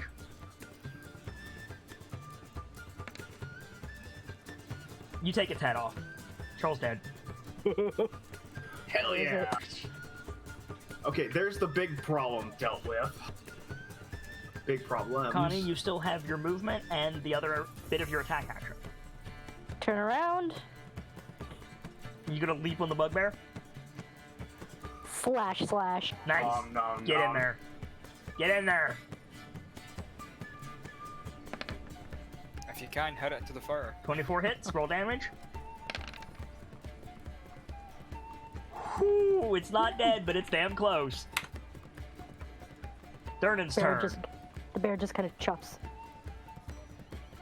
Durnan walks back over to the bar, reaches back behind the counter, Uh-oh. Pulls out, I shit you not, this is on his character sheet. He pulls out a double-barreled crossbow, aims it across the portal, and he's gonna shoot it. Oh, jeez. How dare this bugbear? Not sure if nat 20 or nat 1. He got a nat 20. So he Holy shit. just Terminator walks back to the bar, reaches under it, turns around, aims at the bugbear that the bear is mauling, and just you hear and its head just flies off of its body like it's in Warframe. And that is how you kill steal. I ain't even mad. We're done. Fight Now over. we've got- Alright. Fuck. I would like to be not a bear now. Yes, you are Connie again. I would also like to be not next to corpse. I would like to not be down. Yeah, you might want to get Rockin' and Braden up, Connie. Alright, who's hurt? I'm just. Everybody. Rock and I'm Braden laying on are the floor. down. Who? Rock and Braden. I'm gonna calculate XP. Let's see. If you take Braden, I can do rock because I have a healing kit. Not. Does that work? It won't get him up, it'll stabilize him. I can get him up with a spell. Hang on. Okay. I point Wait, out is- there's a healing potion on my belt if you guys Yeah, want. he- yeah. Oh yeah, I also have 2 of those. I'm gonna cast Cure Wounds on Braden. What's that, a D6? D10? D8. D8. Nice. I have that too. 1d8 plus. What's my whiz? I'm assuming someone's gonna put out the fire as well. Before you. Trying not to metagame. What's up? Troll. What about the troll? Ignore me. No, what about the troll? Go on. It didn't die to fire, I think? Or... Yeah, I hit it with firebolt. The troll is dead, Connie. Don't worry. Okay. It ain't coming back. As for the, Can Presty put out the fire? I was gonna say, I believe I can call it too, can't I? Yeah, you both of you could douse the fire. That's no issue. Yeah, let's. Yeah, we'll team up on that a little. I'm doing XP. Hang on. Mhm. Aye. Like, talk amongst yourselves. Like, just give me a second. Braden picks himself up and just slings on one of the chairs, holding the stomach like. Now, mind you, your XP is going to be heavily nerfed because of all the NPC help, but Yeah. Alright, Braden, you get 7 health back. Alright. I'm definitely gonna rush over because I have cure wounds too. Okay. okay. I'm gonna use that on rock or on saw on rock. There you go. You got Confused there. myself for a second there. You just look over at Rock. Heal yourself. He'll sleep it off. Sorry, I had to close my door. No worries. I think Connie's gonna call over to this lady over here and ask if she's okay. Yagra just gives you a winded thumbs up. Don't ask me to say anything for a bit. I'm calculating. Oh, I did that wrong. Oh, Did I okay. do that wrong? I don't know.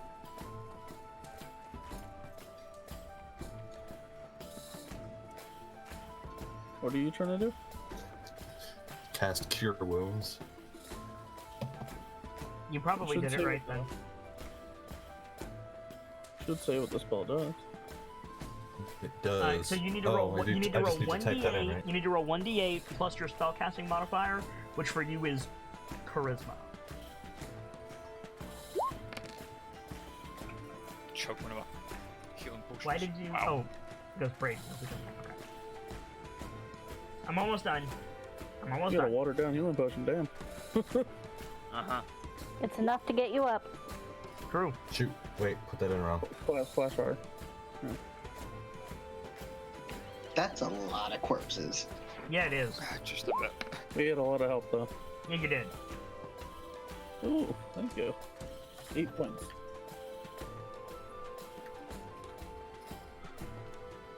Alright, so next question is who's off, worst off? Or should I save my spells for later? I'm at half health. So I'm below half health, but I can stagger my way back to my apartment. Everybody gets 618 experience points, which should put you all at level 3. Nice! Hey. Sorry, 600 how much? 618.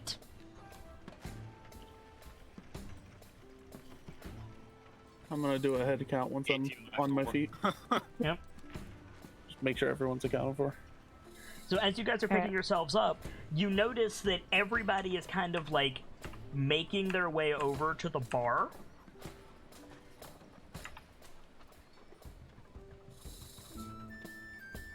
And before I forget, we should grab the bugbears we killed. Okay. I might have...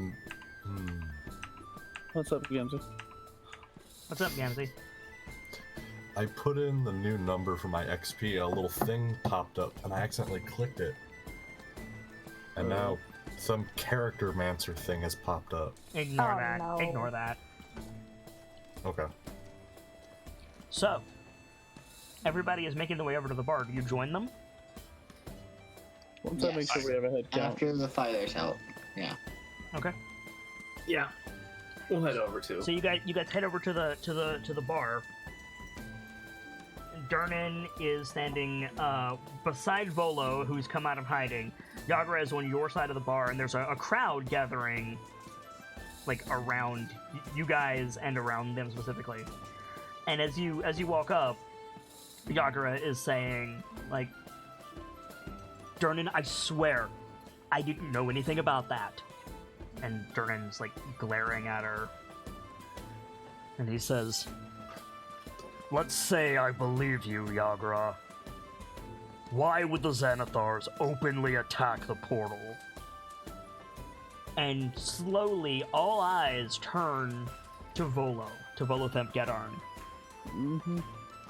And Durnan says, I think you owe us an explanation, Volo. Why were you down there?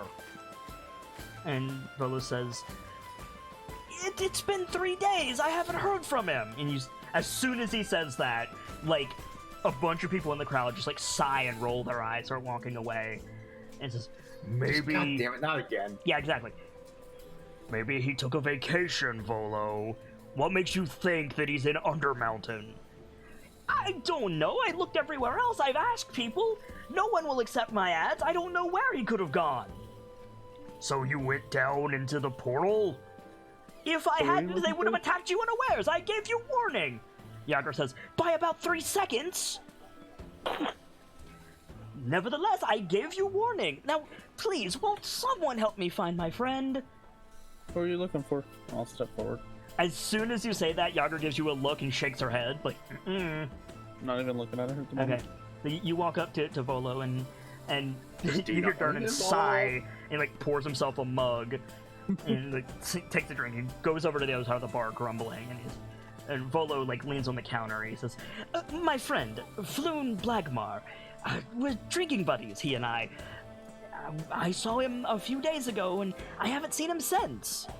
I looked everywhere in the city, I couldn't find him, so I thought perhaps, well, Floon has always been one for adventure. I thought maybe he went down there.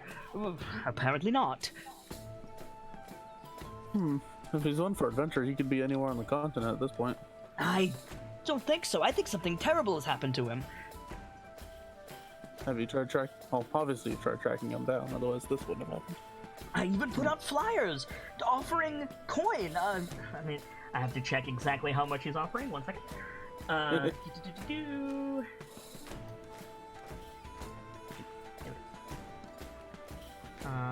Who's seen him last? Hang on. It says, hang on.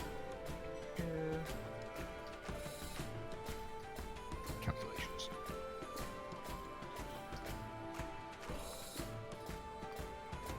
And he says, I can offer you 100 gold pieces if you find him. What's he look like? Not a small chunk of change. And he smiles and he says, You'll know him when you see him. Hair like fire, a noble demeanor, and of course he answers to Flume Blackmar. A hand fires forward and lands on Rock's shoulder. Adventure. I just pat the hand like. Who's seen him last? Oh yeah, there's that too. I saw him last at in the dock ward at a drinking establishment called the Skewered Dragon. Not when you saw him. Who saw him last? I did. I was leaving the Skewered Dragon with him. We parted ways on the street, and well, that was some days ago, unfortunately. Have you spoken to friends, families, other drinking buddies? Of course. People want to kill him. Why do you think I'm here? People who owed him money. He looks down when you say money. So someone knows him? Yager takes her drink and goes over here. Yeah. So he's in debt to somebody then. Aren't we all in Waterdeep in one form or another? I would be indebted to you if you helped me, of course. Sure. No one else is around here now. Everyone has dispersed. Yeah. The more specific you can be, the more helpful it is. Hello? Sorry, hi. Hello. Hi, how are you? I am good. I am audible now? Yes. Yes. Yeah, and Okay. still not in roll 20 again. Yeah, roll 20 crashed again.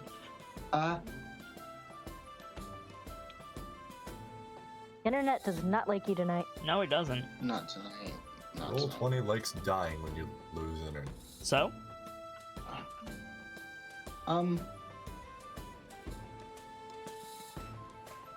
Pierce would walk up as well. You're...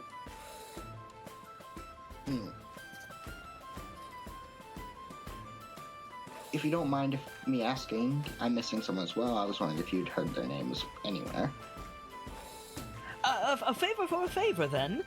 So you don't want the gold? I may not, but my friends sure do. Volo nods. Mind you, you're not talking to the barkeep, you're talking to Volo. Yes. Yeah. Have you heard the name Obvious anywhere? Let's see if he's heard the name Obvious anywhere. Oh, Where's boy. your character sheet, Volo? Oh, Volo boy. has some weird fucking skills, so he might actually have. Let me check. Oh boy. Yep. Let me see.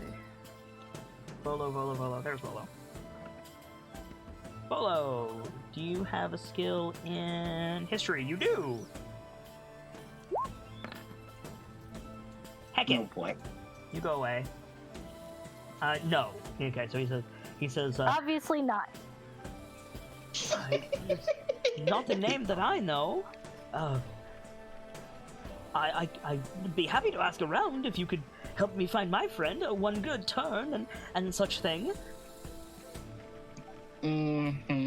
But if my friends find them, they still get the gold. I just need the help. Naturally, of course. It was 70 gold per person then? Can we get that right? You can bring up the price for everyone else and drop mine down. I don't want any. And he takes a coin pouch out of his belt and sets it on the counter, and he says, here you are. If you can bring Floon here, or tell me where he is, or some such thing. I'll be spending most of my time here in case one of the lines I have in the water comes to fruition. What lines would those be?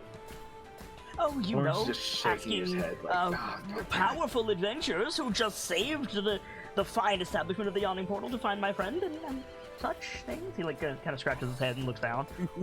Well, we are the lines in this case. If we Really did. your only help.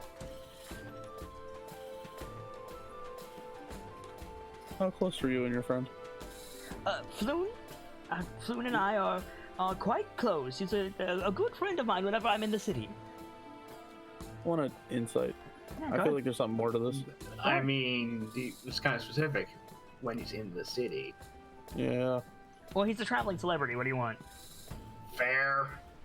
Do-do-do. Well, if he's a traveling celebrity, how do you know he just hasn't moved on? Gone to the next concert or whatever? No, Volo's a traveling celebrity, not Floon. Oh, gotcha. So, with that insight roll, he doesn't have the money that he promised you, but he'll worry about that when you find his friend. His desire to find Floon seems to be heavier than his not being able to pay you. I can respect that. I won't make a deal of it. Okay. At least not in public. Yeah. Making no promises, but if we see him. Well, perhaps you should begin your investigation in the docks ward, as I said. He looks at your group for like the first time, and he's like, "You're not from Waterdeep, then. Do you want to interrupt him, Lawrence?" Oh yeah, Lawrence will just lean on the counter and just give Volo a look because he's been around Waterdeep long enough. It's like, I can show him around. Ah, you're the apprentice of the Master Embrick and Master Avi. I've seen you about. You seem like a good enough lad. We were at the Skewered Dragon in the docks ward. Yeah, I know it. And I know you, Volo. Are I you mean, asking me to at sign this something? point, we're just gonna get this long-suffering sigh of, God damn, I know exactly what I'm getting into, and I still don't like it. Okay. Fine. Turn for turn. We'll see if we can find him.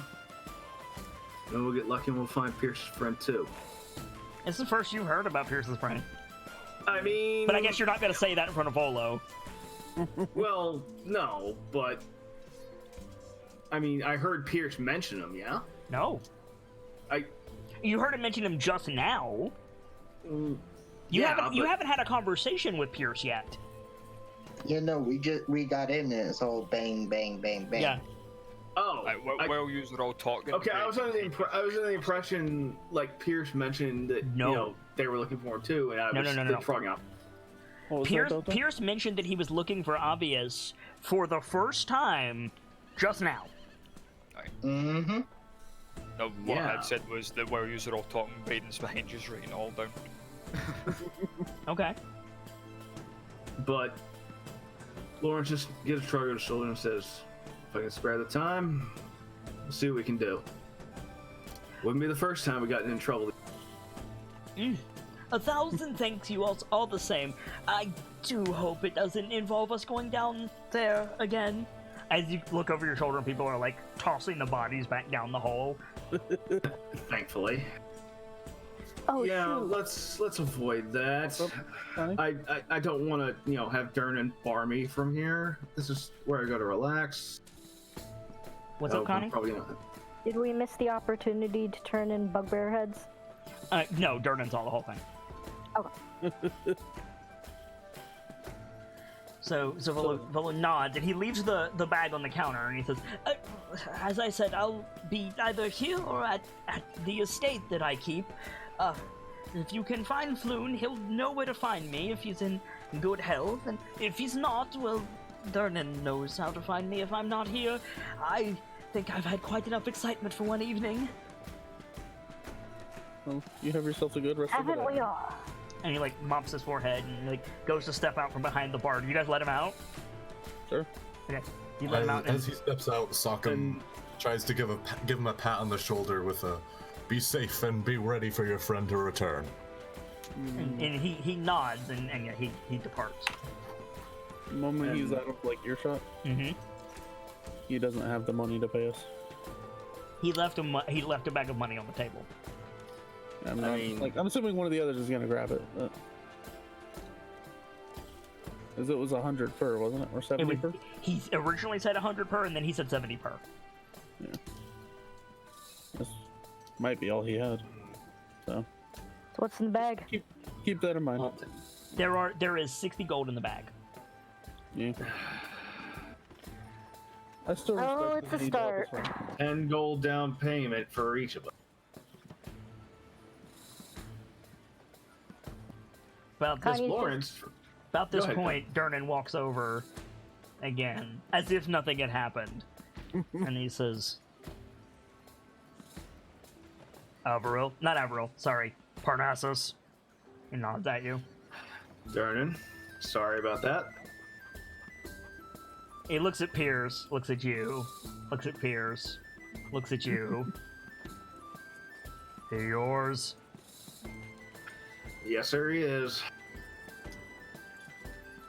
Take it you're new in town. Looks at the group of you. Understatement. Aye.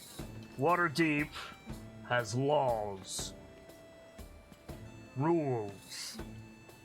On top of that, in the yawning portal, jams a thumb into his chest. I'm the law. Understand? Clear as day, sir. That. Pay your tab, don't break anything, leave the place better than you found it. Looks around at the probably puddles of blood still on the floor. I lick my thumb and start scrubbing some of the blood on the counter. Speaking of which, you pay your tab, Parnassus? Was gonna settle up when that happened. Well, get settling. And, Lord's just gonna pass over an entire gold for the tab. A gold is 10 silver. Your tab is currently 40 gold. Or sorry, 40 silver. So 4 gold. Okay, so I'm just gonna straight throw him another 10 gold. So you throw 10 gold on the table. He nods. He picks it up, puts it in his apron.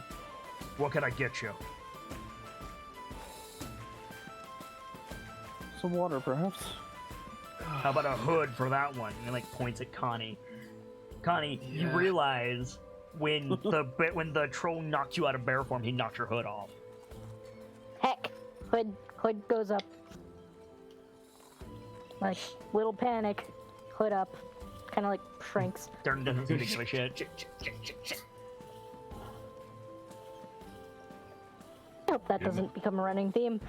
So, mental note to keep an eye out for that in the future. You're helping Volo? Fortunately, if we can, I'd say I'm planning on it. Take it from me, Blagmar's got a cinder block tied to his feet in the bay. Well, then it looks like he's gonna be saying hello to a corpse. Well, we did say we'd find his friend, didn't say anything about a life. As much as I like reuniting people, if he's dead, he's dead. So. But it just kind of shrugs. It's up to you, but listen. Volo's been asking about this guy for days. If you're gonna go, you should get moving. Or you could do the sensible thing, Parnassus, and leave it to the watch. Yeah, we could. With us in tow, I don't think he can do sensible. Yeah, I was about to say. A mug of berry juice is placed in front of you, Rockham. I'll chug half of it. Unfortunately, Durnan, with these guys in tow, I don't think we can do the smart thing. We're gonna try and keep our heads down. Try being the operative word. Plus, the main reason we came here is to see you. Me? I mean, don't get me wrong, you're interesting. He goes to say charm, pauses himself and says interesting. So. Durnan chuckles. He actually chuckles. Well done. We're here to reunite with some friends, so that takes priority, I think. He points across the bar at Piers. He says, You got a name, Pipsqueak? Yes. Just yes. I mean, Congratulations. You want to tell me what it is? Just turn his head and look down at Pierce like, really? Oh yeah, no, it's glare. At this point, Lawrence already knows he's in this shit. Oh yeah.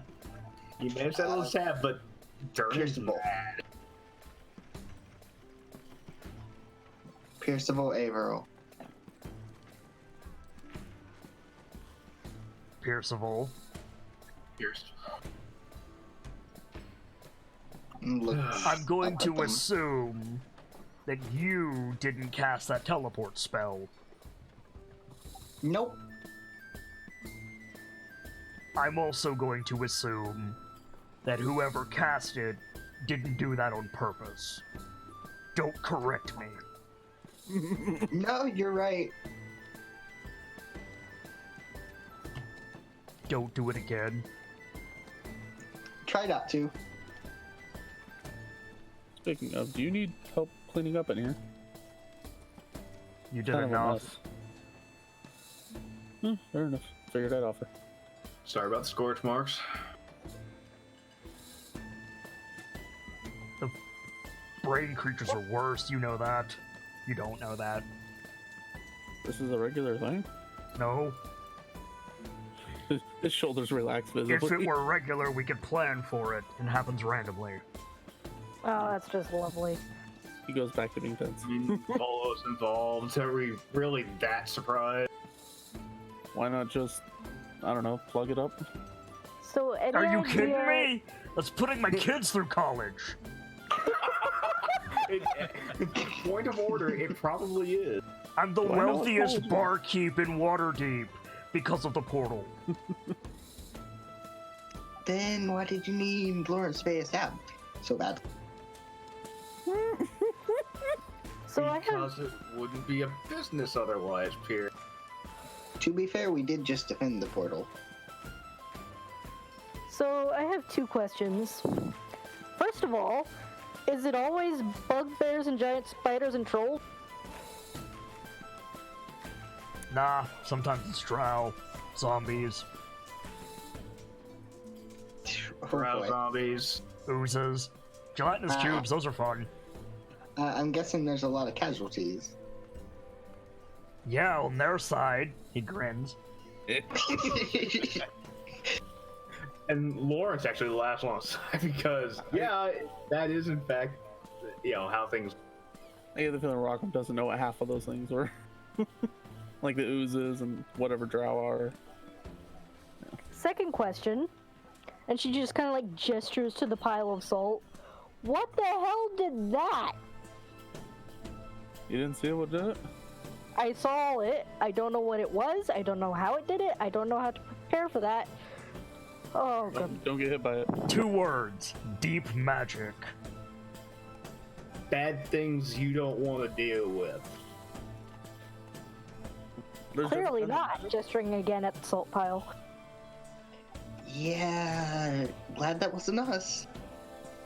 So for Right. decidedly less deep magical things, you guys have a missing person to find, so I recommend you get to it. Mm, Sure. Maybe it's not the cart free to to go. take off. In the Oh, meantime, just you need a room. This crew might. Some Yeah, sleep would be place nice, to- yes. Put a cart. Cart? You have a cart. There's- Why do you there's have a a cart cart? outside. They brought stuff. I can either give you all a room for the night, or I can watch the cart for a weekend, your choice. As payment for helping tonight. Looking at the group. Watch the cart, pay for the room. Yeah, I'm thinking that too. That's not a bad idea. Room is 2 Alright. dragons per person. How much Dragons is are a gold, dragon? right? Yep, dragons are gold. I'll bunk with somebody. Who has the most gold? I Lawrence. do. By probably a Lawrence. large margin. Lawrence paid. I'll add to your tab. What Yeah. tab? You're my friend. Oh, is that how these things work? Yeah. Connie Y'all just like, owe me for the repair How work much got do to you give him, Lawrence? I'll I bump this mean, already. so what? It's 10. So it's 10 dragons for a night. It's 10 dragons per night for the group. They could Connie's also just stay with you. Oh God, no! I'll make breakfast. It's fine. I'll give him 30 at least. We'll be settled up for a few days. Okay, so 30 will get you through the weekend. Oh boy. Are you guys gonna head out to go look for Floon? We're all pretty fucked up, aren't we? It's pretty Probably early. is. It's pretty early. I could just use a few minutes at a table somewhere. yeah, I think we should at least take a short rest. Oh yeah, you can take a short rest and then go out. That's fine. Yeah. Yeah. Okay. Maybe check to make sure the Yeah. cart's still there first. So I think the last shot of the first episode is you guys like dragging yourselves to a table over a round of drinks, and somebody, I'm assuming it's gonna be like Rockham, just going, so, and then we cut to credits. Nice. What a first episode, huh? Yeah, right.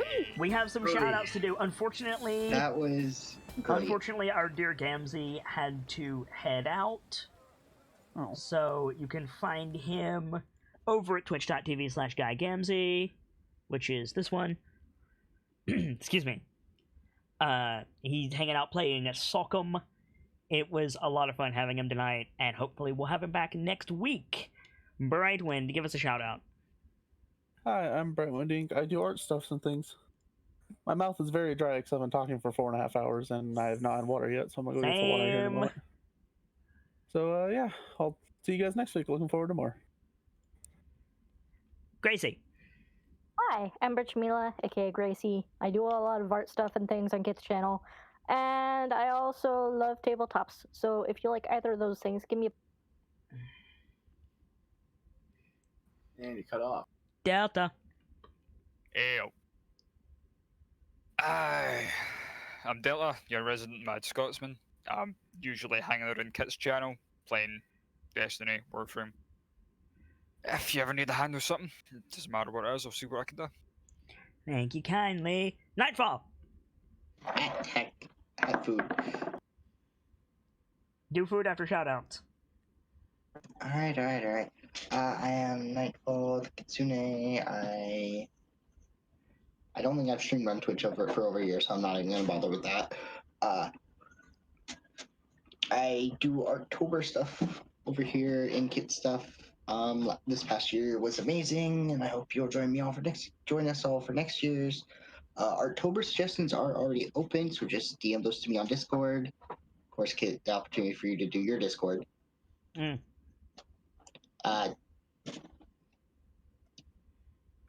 I'm a keeper for Kit channel. That's all. Bye. Yes, indeedy. Trey Scare. Hello, everybody. I'm Trey Scare. I'm also a mod for Kit, and I do knitting stuff. So if you want something warm, soft, and fluffy, give me a holler. I am working on getting my Etsy store back up and running. Let's talk about where you're going to be, Trace. Yeah, so as I mentioned at the start of all this, we got some news a while ago. My husband is in the military, and he got orders cut to go to South Korea in March. So we get to plan for that mess. But since we're going to be over there on post, I won't actually have to work, and it will not only free me up for more of these shenanigans, it'll let me do other things, like more knitting, like cooking. So it's gonna be interesting for a while, but gonna make it work. And that's not And- for a good few weeks anyway. Yeah, but in the meantime, I am knitting. I'm hoping I can stream tomorrow and do some of that. And as I mentioned, I'm trying to get my Etsy store back up and running. So Yes. yeah, you want a scarf, you want socks, you want a blanket, I can provide. Cool, cool. Thank you for being here tonight. Hope you had fun. For my part, I am the Sharp-Eyed Kitsune, the teller of tales and the weaver of mysteries, the masked bard. This is the channel that's devoted to lore and storytelling, world-building, role-playing, and discussions of those things. So, if that's to your fancy, you're in excellent company here, and I do hope that you enjoyed your time with us. This was the world premiere of Dice-Icive Action into Waterdeep, featuring the KnightLites, a Dungeons & Dragons 5th edition module double feature of Waterdeep Dragon Heist and Dungeon of the Mad Mage. I hope you guys enjoyed the story, and you're excited to see where it goes from here, because I had a lot of fun with it, and, well, honestly, the run-up to this episode, was really difficult. I haven't streamed in several days, but hopefully I'll be back to it tomorrow with GM Prep, as I want to do on Mondays, and we'll go from there. I'm picking up Outer Worlds again later this week, so hopefully you guys will have some fun with that. I certainly enjoyed being here tonight, but it's time for me to get going, so as always, I'd like to leave you with these parting words. I almost said powdered words. You can tell I'm getting tired. From myself, my keepers, and those joining me on the stage this evening, to all of you, the regulars, the followers, the newcomers, and the lurkers, whether you're just having a seat by the fire or you've got a running tab at the bar, remember, there's always more stories to tell. And hopefully, I'll see you all next week for more Into Waterdeep and a new chapter. Good night, you guys. Thank you for joining us for our new Sunday slot, and hope to see you again soon.